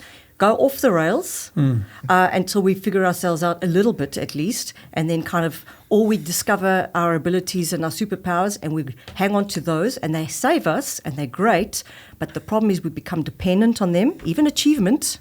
I often say to people, I'm a holic, except mine's work. I'm a workaholic. And it seems fine because, you're not drinking, you're not getting drunk, you're not doing things, but it's just it's coming from the same drive. Yeah. 100%. When you see me coach, Mario, yeah, I'm anal. Like the guys from the military, they call me the surgeon. Not the sergeant, the surgeon. The surgeon, they go, that's my nickname, they go, the surgeon just turned up. I said, what do you call me the surgeon for? Your attention to detail is frightening. We're in the military, yeah, we've been in special forces, but you see shit we don't see. They say you get that scalpel out and you just dissect it and you're all good now. Just do that and you'll be right. And I'm right. It's always... Yeah. But the problem is that when you can't do that, or you retire, or, then what holds you to a sense of value and self? You need something I want to go to Spain and retire. Deeper. Just go to peace. You see, but Full of some English, people, mate. some people will say that's full of English. Marbella. Some people will say that you being a surgeon is a paranoia, Yeah. but you're paranoid till you're right. Yeah. People will say, you're paranoid. And then when it arises and then you need to be paranoid and they follow the steps you've been teaching, they're like, oh, well, it does work, actually. Yeah, well, I only just started believing in my ability as a coach because of what they've said, actually. Yeah. They did a write-up and it was in the latest... Australia just did a military exercise and the guys were demonstrating in a team and they said, and they'd done a write-up about me with my training, which helped them. It's the first time I believed in myself as a coach. Well, Talk about beliefs, Alfie, I have a serious question for you, okay? Yes. You're becoming, everybody noticed you on social media. Oh, it's massive. Yeah, Huge. massive. Yeah, Richie, I love he it. says, like, who is this Alfie? I mean, I said, like, bro. I hope like, to get paid by it soon. yeah, like, If you're a brand out there looking for somebody to ruin your brand. recently you put the show up, right? You know what I mean? So, like, boxing show. Yeah. But then the social media, I don't hearing about event as an event. I'm hearing you talking to your people who hate you, who don't love you, Yeah. to justify how much money did you earn. Yeah. So let me finish. What's happened with that event? Okay, I'm congratulating you. Like, Richie, he knows. You need to put these things. It's easy to be spectacular. Watching the fights. I mean, Debbie, she watches my big corporate fighter fights as well. So, like, it's easy to watch. But you need to organize all of these things. Yeah. Why did you go on social media and justifying yourself, and who those people are who ask you, or how influencing this your mental health? Yeah. This is crazy, but sometimes I make my own enemies in my head. I gotta have something to fight against. Oh, yeah. That's what you are with your missus. Yeah, I got them. Yeah. No 2-year-old Alfie. No doubt in my mind, there's haters that then I've spoken to some of them because you can see the way they talk to you and the way they're kind of like, when they. It's motivation. You tell them your plan, and because they've asked about it, and you explain, and they're like, okay, and I know he's hating, but a lot of it, it's. I fabricate it. I make it in my head. I gotta have an enemy I in did my it this head. morning, bro. So I that got you someone can to keep surf. running and So I doing can what keep you going. do. Wouldn't it be nice to do it out of motivation rather than out of threat, though? I live in chaos and I thrive in it. If it's too comfortable, I Man, can't. now you do sound like ADHD. Okay? I'm pretty sure I do. But for me, the event, although financially it didn't make any money, but I was happy with it. I learned a lot. I ran it because I ran it last on the It's long hard to weekend. do. I did one. I did one promotion. I'll never do one again, bro. The hardest thing was people. I wanted to attack my partner. The hardest partner's in thing the was business. dealing with fighters. That was the hardest part. they're worse Getting than them kids. registered, getting their medicals done, everything. But I thrived in it. I loved it, calling people. And like, brother, you told me you were going to do this. It's now 3 weeks you haven't done nothing. And the reason why I went on socials and I said to the haters, you must be happy that I financially failed. It made me happy because I know I'm going to do it again. And I've always told people this, whether I win, lose or draw in this event, I'm doing it again anyway. So you can laugh now. In 5 years' time, when I meet all my goals that I've set, I'm going to be the one laughing at you. Who knows? But that's your driver. Can you hear it? I'm crazy, yes. No, you're not crazy. Yeah. No, you're crazy. You've got a lot to prove. Yeah. You're in fight mode. I'm in fight mode, but... Defense brain, fight mode. But I want you guys to understand this. Like, I'm not doing this so I can sit back and be rich. I want to be the one in my family. I want to be... Because they always say it takes one. I'm the one. Whether I'm there yet now, I'm going to be the one. But I'm working towards it. And my happiness comes from my kids and my wife. That's who I'm working for.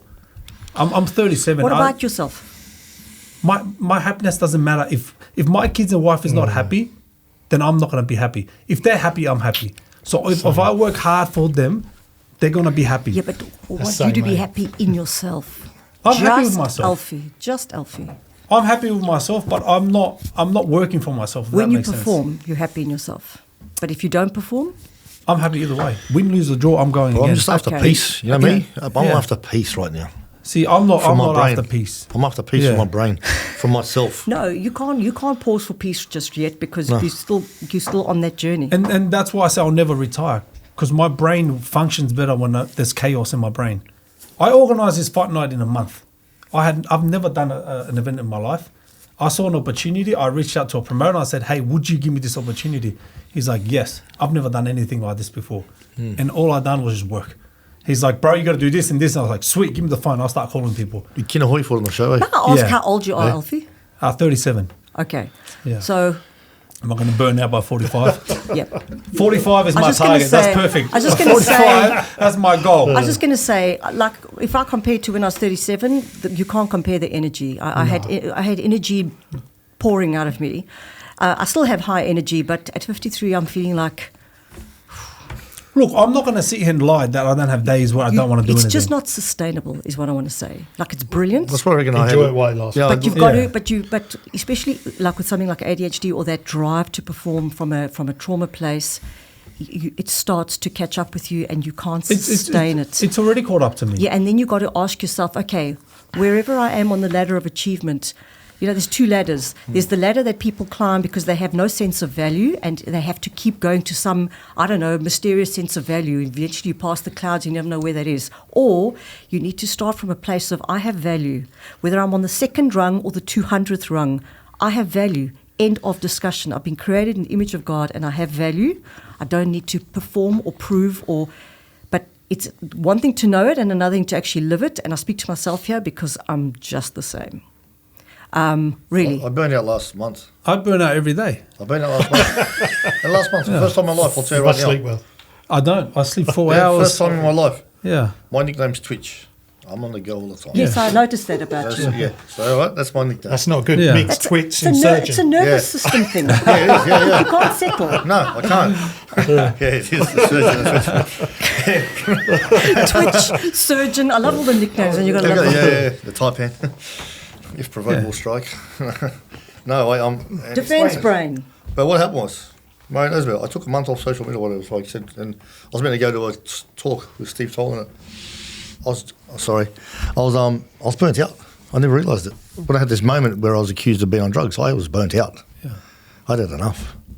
My body just went bang. First time in my life, bro. I've been training since I was 5 years old. I didn't train for 3 weeks straight. I was going, what's going on here?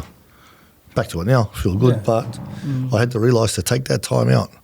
I went and meditated, I went and fasted, I feel 10 times better. Because finally, for the first time, I took time out for myself, not having to prove stuff, not having to prove to anyone. Yeah. Not enough. Makes you like a Formula One brain, okay? You know what you know about the Formula One cars? How do they sustain going around those tracks? They've got to pull into the pit stops regularly. But this is what I'm saying. I burn out every day. Every day when I wake up at 4 a.m, I got to be at the gym by 5. I don't want to get up. But once I'm up, I'm up. My first fight, I burnt out because I fought at almost midnight. The last time I ate was midday. What got me through the fight was my wife. I said, you piece of shit, you're tired. You're going to lose in front of your wife because you're tired? Can't you talk to yourself? Yeah. Literally, I said that. There's I a tell video myself of all me the time. pacing up and down before I took the walk to the ring, and I literally was just saying to myself, "You piece of shit! Everybody's here to watch you. Your wife is standing right there, and you're going to give up because you're tired." You. That's typical fight talk motivation. Like literally, I'm That's like, different. But I get the sense that that's general talk. But it was healthy for me because that's what got me through the fight. My wife got me through the fight. You faggot! Were you going to give up?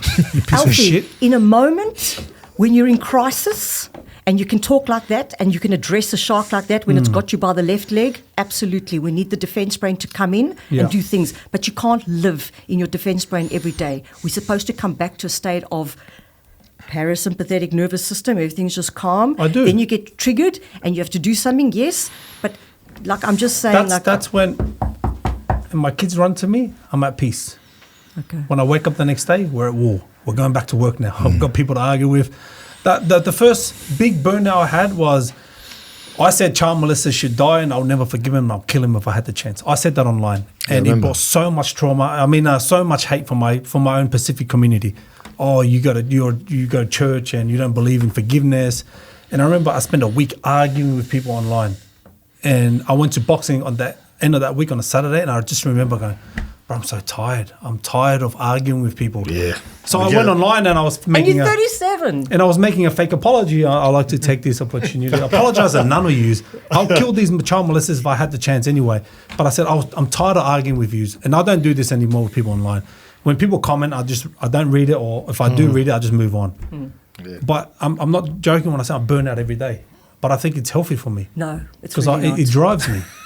It drives me. I know. Fear also drives me. If I had a lion chasing me every day, I'd also run. Very good for me because I'll survive. Yeah. But that's not the way to live. But would you ever give up running?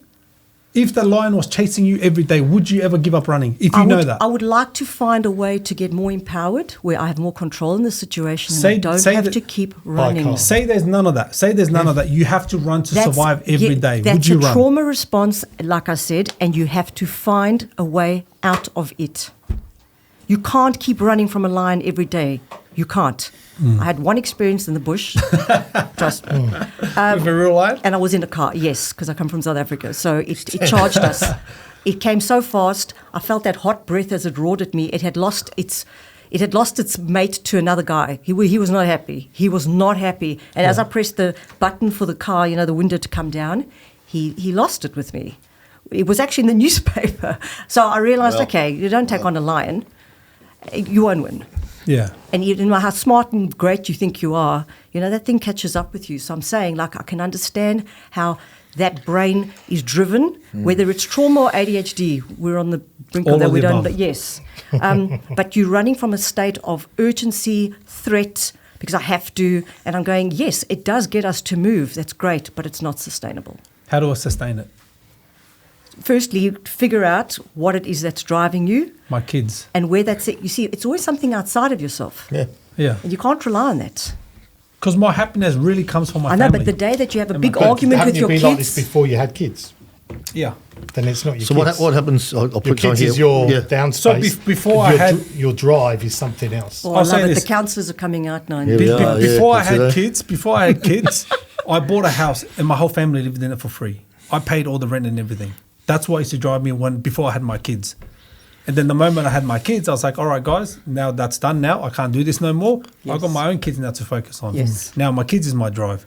And then when does Alfie get to just being good to Alfie? When I knock on the door and I go Saturday morning for boxing, that's my calm time. Okay. 8 a.m. at Mark's Gym, Boxfit. I go there.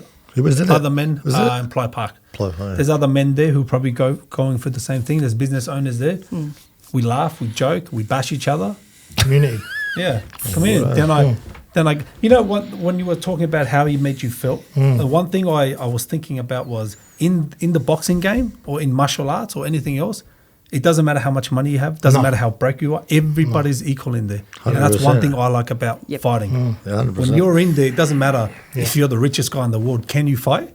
You can't. So your money means worthless in here. Yeah. That's So right. we're all equal now. And it's one of the places that has the least amount of egos. Everybody's in there, trying to self-improve and just trying to, whatever trauma you're going through. That's or, what they're trying to do. They're trying to, like Troy said, they're just Yeah. kind of trying to come to peace with themselves. And But it's all working the on the balls moment. are you It's need others chaos. to do it. Yeah. You can't do it on your own. Yeah. You know, It's probably the first time in my life I you done a have to have relationship training after this one partners. for a while. Yeah. And good ones too. That's where I Yeah. used to always have relationships. Well, I mean, I was always having long relationships, to be honest, which I was surprised with. But this time I don't want one. Yeah, Yeah. you kind of have to start the relationship with yourself. Yeah, I want to go fix When myself. that's good, I got to then fix myself now, everything flows from there, Yeah. 100%. especially at this age. Like, I'm a bit older. Mm. 53, I'm going, fuck, man, I got to fix myself. I got to stop worrying about everyone else, finally. You know? Yeah. And I said to a guy this morning, you know, I said, I've always put out for you guys. I said, can I ask you a question? What have you done for me? And they went, I said, yeah, I said, it's been nice to know you all, but you'll never hear from me again. It was just before I walked in the door this morning. Yeah. Just I got off the bike, had a good conversation. I said, my life's about me now. Yeah. I've given you enough. It's all about me. It's about me getting better. It's not about being self-centered, it's about self-care. Self-care, yeah, 100%, yeah. You don't learn that with some of the experiences you grow up with. No. Yep. And what incentivizes you is getting tired. Yeah. Yeah. I'm tired every day. 4 in the morning. Oh, And I you're don't wanna- 37, so seriously, 37. in 16 years' time, you're going to be even more tired. You think so? Yeah, But do you ever 100%. get in the water? The ocean? Nah, I can't swim. What about in the water, like an ocean pool? Is this is this to calm me down? Yeah. I'm not joking when I say when I go home I'm calm. I'm at peace. I'm at peace. The moment I walk out that door, I pick my phone up. It's time to go to work. I'm glad you have that. That's brilliant. I'm sure it will come, but I'm not. Yeah, my thing's water. My thing's ocean. I've always been an ocean person. Like, Yeah. I've surfed the biggest waves. Yeah, like, you know, I've surfed Yeah. monster waves. I've done, like to say, risk taking. I've gone under thinking I'm never coming back up. Yeah. Yeah. I've done stuff like that. But mine's always been the ocean. So that's peace Yeah. with me. Makes me at peace. I'm going to Yeah. go after here. I'm going straight to Bronte. So, but for me, Jump straight in the water. what's that burnout look like? Alfie, I have a question for you because you are the most, energetic person in this room because we all listen to you now, right? I mean? 100%. And yeah, and I'm very grateful that you guys are so like you are here today in studio with me. You took a time off from your family, from your life. I feel sorry for Troy what he's gone through because he tried to work himself out, but you don't understand that you're the youngest here. Yeah. We are all in senior citizen group. Yeah. So we need to work out. What's it calling? Need to give the. I was being told that you need to give the word to the older. Yeah, give elders. it to me. What's the burnout look like? No, just take another question for you. No, I just want to know what. Not been on the move, bro. You've had it yet. Alfie, I don't think you've had it. I think you're really tired when you get home. But Burnout's different. Really different. Maybe it was when I was arguing with people online because that really made I couldn't think of anything else but that online situation, and I was tired. Like, Mentally and physically drained. Alfie, yeah. We have the interview because they're catching up with you everything. I mean, you tried to McDonald's first time at age 20, whatever was it, 17, whatever. You come to Australia, you become one of the top players in IFL or Rugby. Rugby. I don't know what difference it is. Yeah, I'm from Croatia. Well, the from NFL. Europe. Our shorts are a little bit NRL? longer than. And okay, so and then you break your finger because and the career was going bad from worse. You succeeded. You have your gym, and you organize the fights. You're talking to people like a Richie Cranny who has hundreds of fights over there. I saw his face when you said organize one fight. He was like, oh my god. But my question for all of you guys that is there, we have the mental health industry over there. What do you think is being made to make the money? Yep. Or truly to help the people? Make money. Okay, so Alfie, that's my question. I want you to help people how to overcome the obstacles. And you're gonna be burned out. So Yeah. Like I said before, I've never been big into mental health or your problems. Like people complaining to me used to irritate me. It's because we all have issues. But the more I deal with people every day, I'm starting to realize some people need counseling because I'm not willing to do it. I don't have the patience to sit here and listen to you complain about, why you were late to work because you were so tired. My phone doesn't stop. Yeah. People ring me all the time. Yeah. Bro. So mental health, yes. Personally, I don't subscribe to it, but I know it's real because I see it every day with people in my gyms. Yeah, a lot of the time now I don't tell people I work in mental health. Well, I have worked for over 10 years. Because straight away, Yeah. bang, they're So on you. now I just tell people you need to go see somebody because I'm not it. I don't tell. If you're looking for the hard truth, then we can have a conversation. And some people say yes, and we have a conversation, and they go, and then I ask them questions about what's going on in their life, and they're like, brother, if you just do this and that, you can change your life. And they've made those little steps, and their life is better. But others, I'm like, man, go to a professional. These people will help you because I'm not the one that's going to help But you. that's a coach's job. That you're Yeah. coaching people. You know? I know what I'm good at, and I know what I'm really bad at. Yeah. And I've learned to like let other people do their job that they're good at, even if I don't believe in it or do believe in it. But you need to recognize it. That's I important. recognize it now. Like psychologists and psychiatrists, they're important for some people. And also that we all have different ways of how we respond. So Yeah. even though you don't subscribe to it, you yourself are in that Yeah. cohort. Yeah. Because you've had that trauma yourself, but it's just not something you're very conscious of and haven't. Well, you have found a way of how you deal with it, and that is that you run. You Yeah. run and you run and you run and you fight and you fight and you fight. Yeah. But I'm just saying that Yeah, we'll get that tired one tactic day. isn't Yeah. sustainable. No, not at So all. then there will become a time where you might then subscribe more to it when you realise, I think you've got to know it about yourself. Yeah. But I think, I don't know. I just, I was exactly the same. If I was a guy, I don't know, I probably would have been a fighter, really. Yeah. People used to say that about, my dad used to say, you're a tiger. So it's just as well I was made female. But yeah, I had a lot of in me all the time. So I think I could have very easily gone down that road. But even in the ways that I chose, it just starts to. You want to know what burnout was? I will send you a thing that you can look at the steps of burnout and see where you log into it on different days I'd like to look that. at the signs of where you're heading. I'd like that actually. Because very often give it to people me. only realise. I mean, I had to eventually be in hospital. I had heart surgery and wasn't breathing for the first 48 hours, and realised, okay, like if I'm not going to stop myself, he's going to stop me. He will stop me in my tracks. And I had the cardiologist crapping on me from a dizzy height because while I was in hospital, I said, not with the heart surgery when I had a stroke, also from just go. He said to me, right, you shut up and let me play psychologist. He said, you're not working, continue the hours that you're working. He calls the practice manager in because I contracted to her, and she came with the diary, and they changed how many people I could see, and I was mad. And I wanted to just get out of there. I had therapy to do, and they said, you need to stay where you are. You're a very non-compliant patient because you want to jump out that bed and get going. Because I'm comfortable in the helping role. I don't want to be helped. Yeah. That's not so comfortable. No. I get my kicks out of helping other people and being busy. But you hit a wall and you realise, right, pit stop. And we're not asking you, wave the flag, now, move. Yeah, well. I was just thinking in real time while we're talking, I thought back to people who come into the gym for boxing the first time and they think they can fight. I'm right now realising I'm that guy, thinking I'm not going to burn out, and you're like, you're going to burn out, and I'm like, no, I'm never. I'm just thinking the guys are coming in. Yeah, I've been fighting my whole life. Yeah. I'm like, I can go 5-10 rounds easy. Yeah. I'm like, no, you're not. Yeah. I'm just realising I'm that guy. So No, you continue what you're doing. 100%, But like I yeah. say, that's why I use the analogy of the Formula Yeah. One car, especially for ADHD. I don't know if you guys have seen that Formula One movie. It's Yeah, actually very amazing. good because the engineer doesn't ask him, he's arguing and he wants to carry on. She says, pull in, because they've built the car so you go 2 or 3 laps and those tires need changing. That is the speed that they're going at. This is not a sedan, 60 kilometers an hour Toyota, let's go. So when your brain is like that and you've got that drive and that perfectionism I've got to achieve, you're fast and you're furious. And so if you're going to sustain the long race, gotta take breaks. you have look to. after yourself, And yeah. it doesn't come naturally to us. It doesn't to me. What does looking after yourself mean?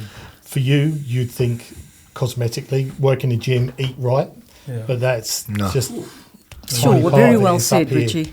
Yeah, it's looking after yourself, and it's something that's taken me a long time, a long time to figure out. Yeah, What about it's- holidays? Me Does too. that- With holidays? But Not enough. if you can, Yeah, I hate I it. used to go on holidays, and my wife would say to me, "You never switch off." My phone, I'd say, I'd agree. So we go to Thailand with the kids.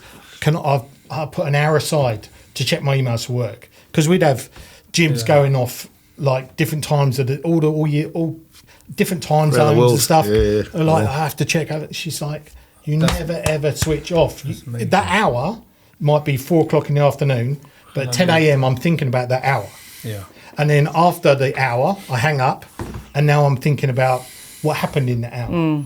And it just builds up. But you really got to be conscious of being in the moment where you are and what you're doing. And I'm not saying you're not with your kids, because that's something.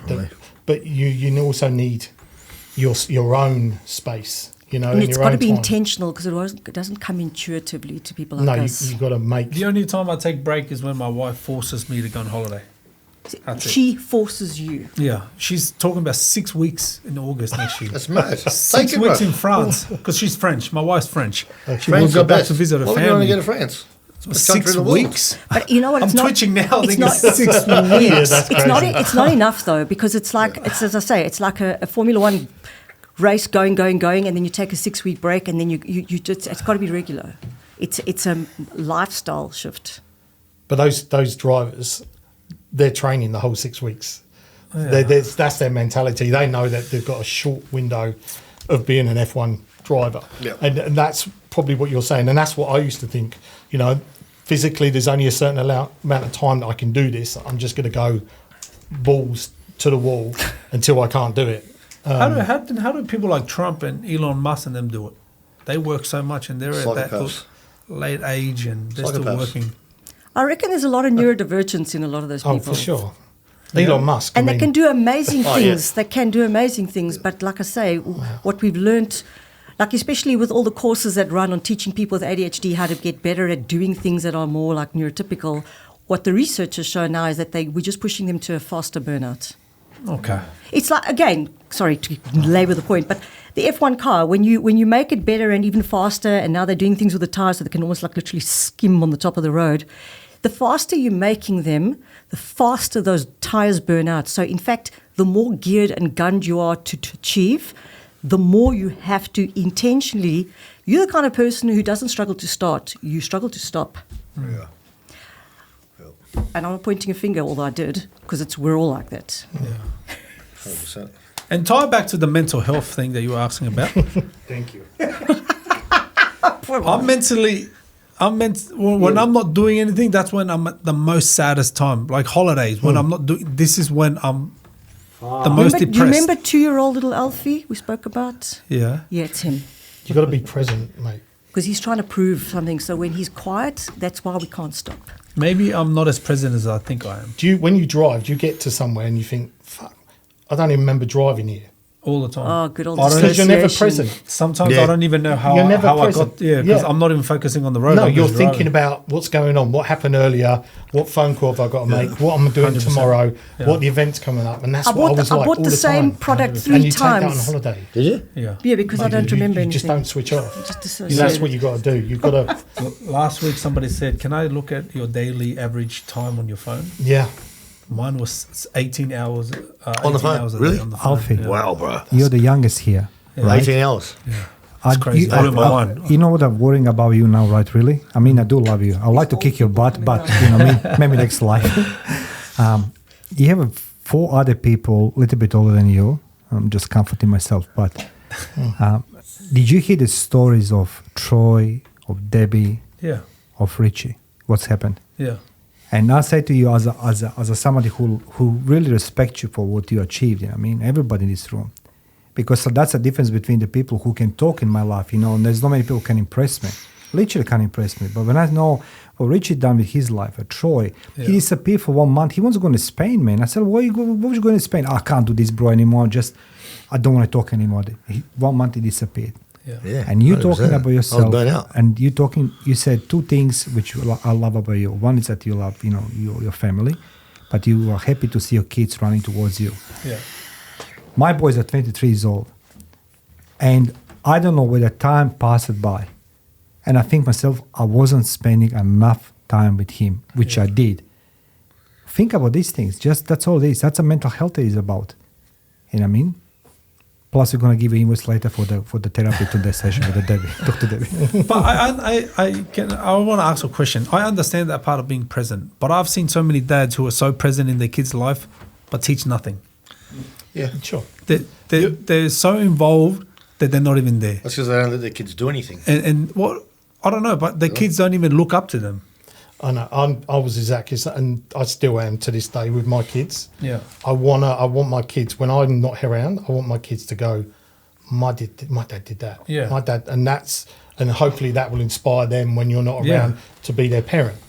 But I think you can still be present with them, but you just got to divide your day up. when you're at work, 100% of work. When you leave work, you have to switch off. You have to switch your phone off. It, like I say, it took me a long time, and it's only recently, the last 2 or 3 years, the time I spent in hospital, I was so burnt. I slept. Like, all the nurses would come in and wake me up. Like, are you gonna? I was just sleeping. I was just so tired. That's what happened the other week. I was in at Port Macquarie. So I got up there, got off the train, or maybe it met me.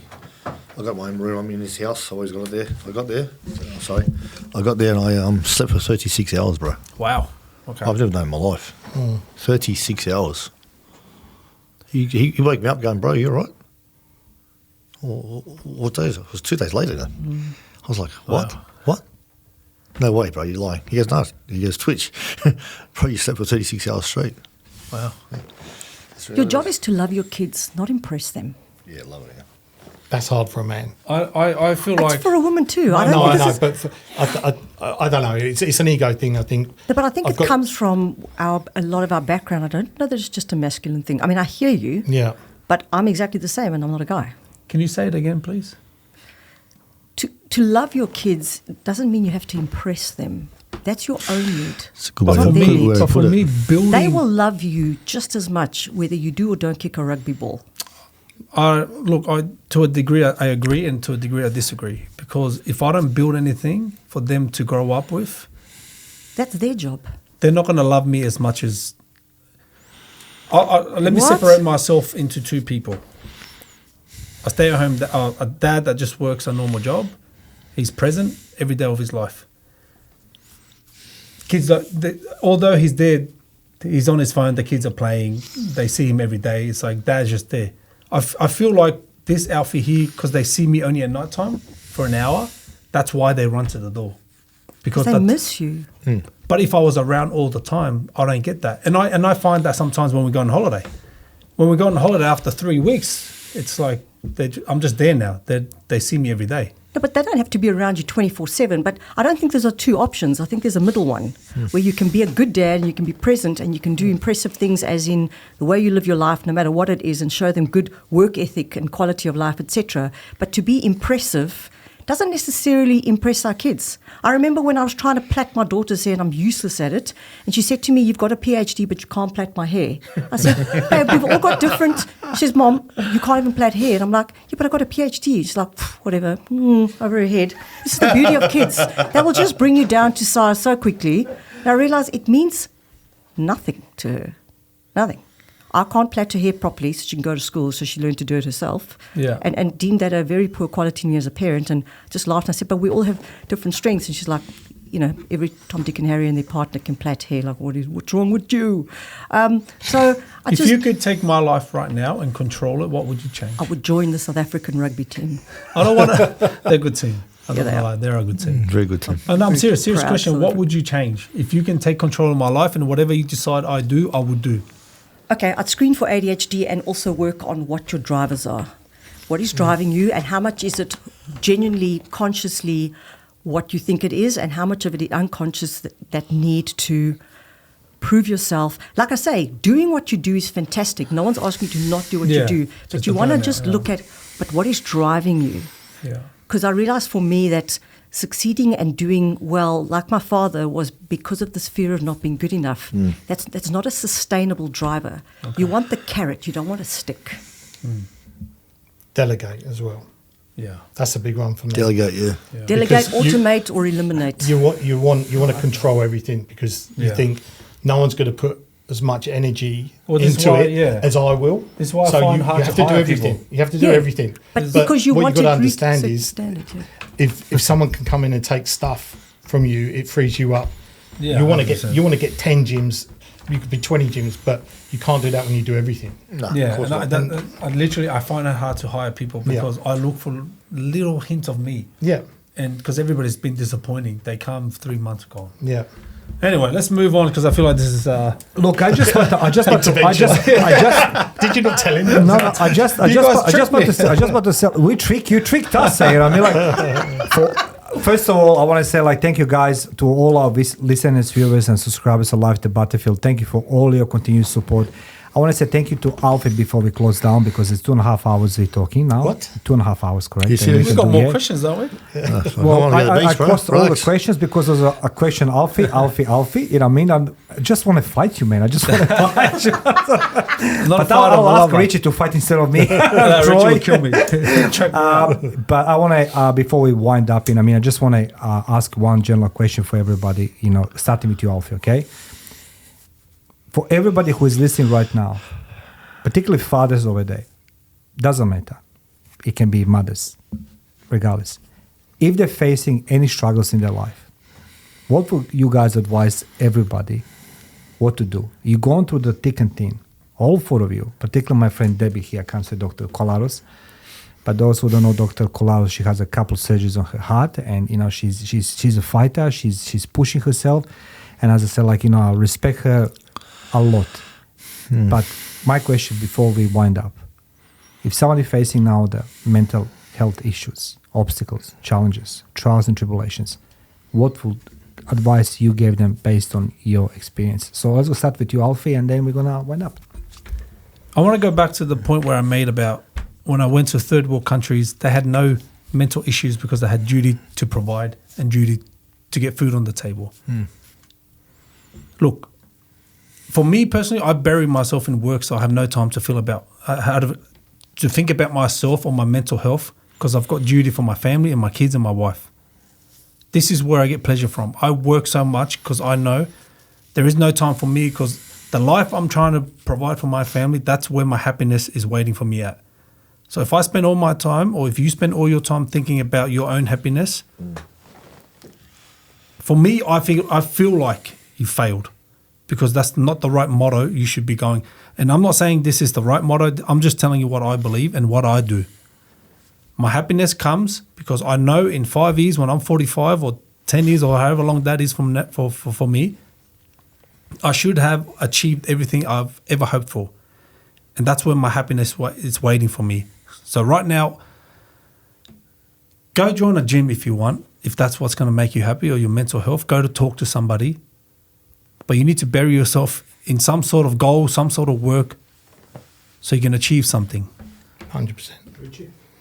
Yeah, the whole achievement thing is massive for mental health. I think mental health comes from mental strength. If you're not mentally strong, you're always going to have trouble with your mental health. Yeah. And I think finding something that challenges you mentally and physically will help with mental health, and that's with the whole martial arts, the boxing, in the gym, whatever it is. But get mental health from mental strength. There's one of my favourite sayings is, "It's better to be a warrior in a garden than a gardener in a war."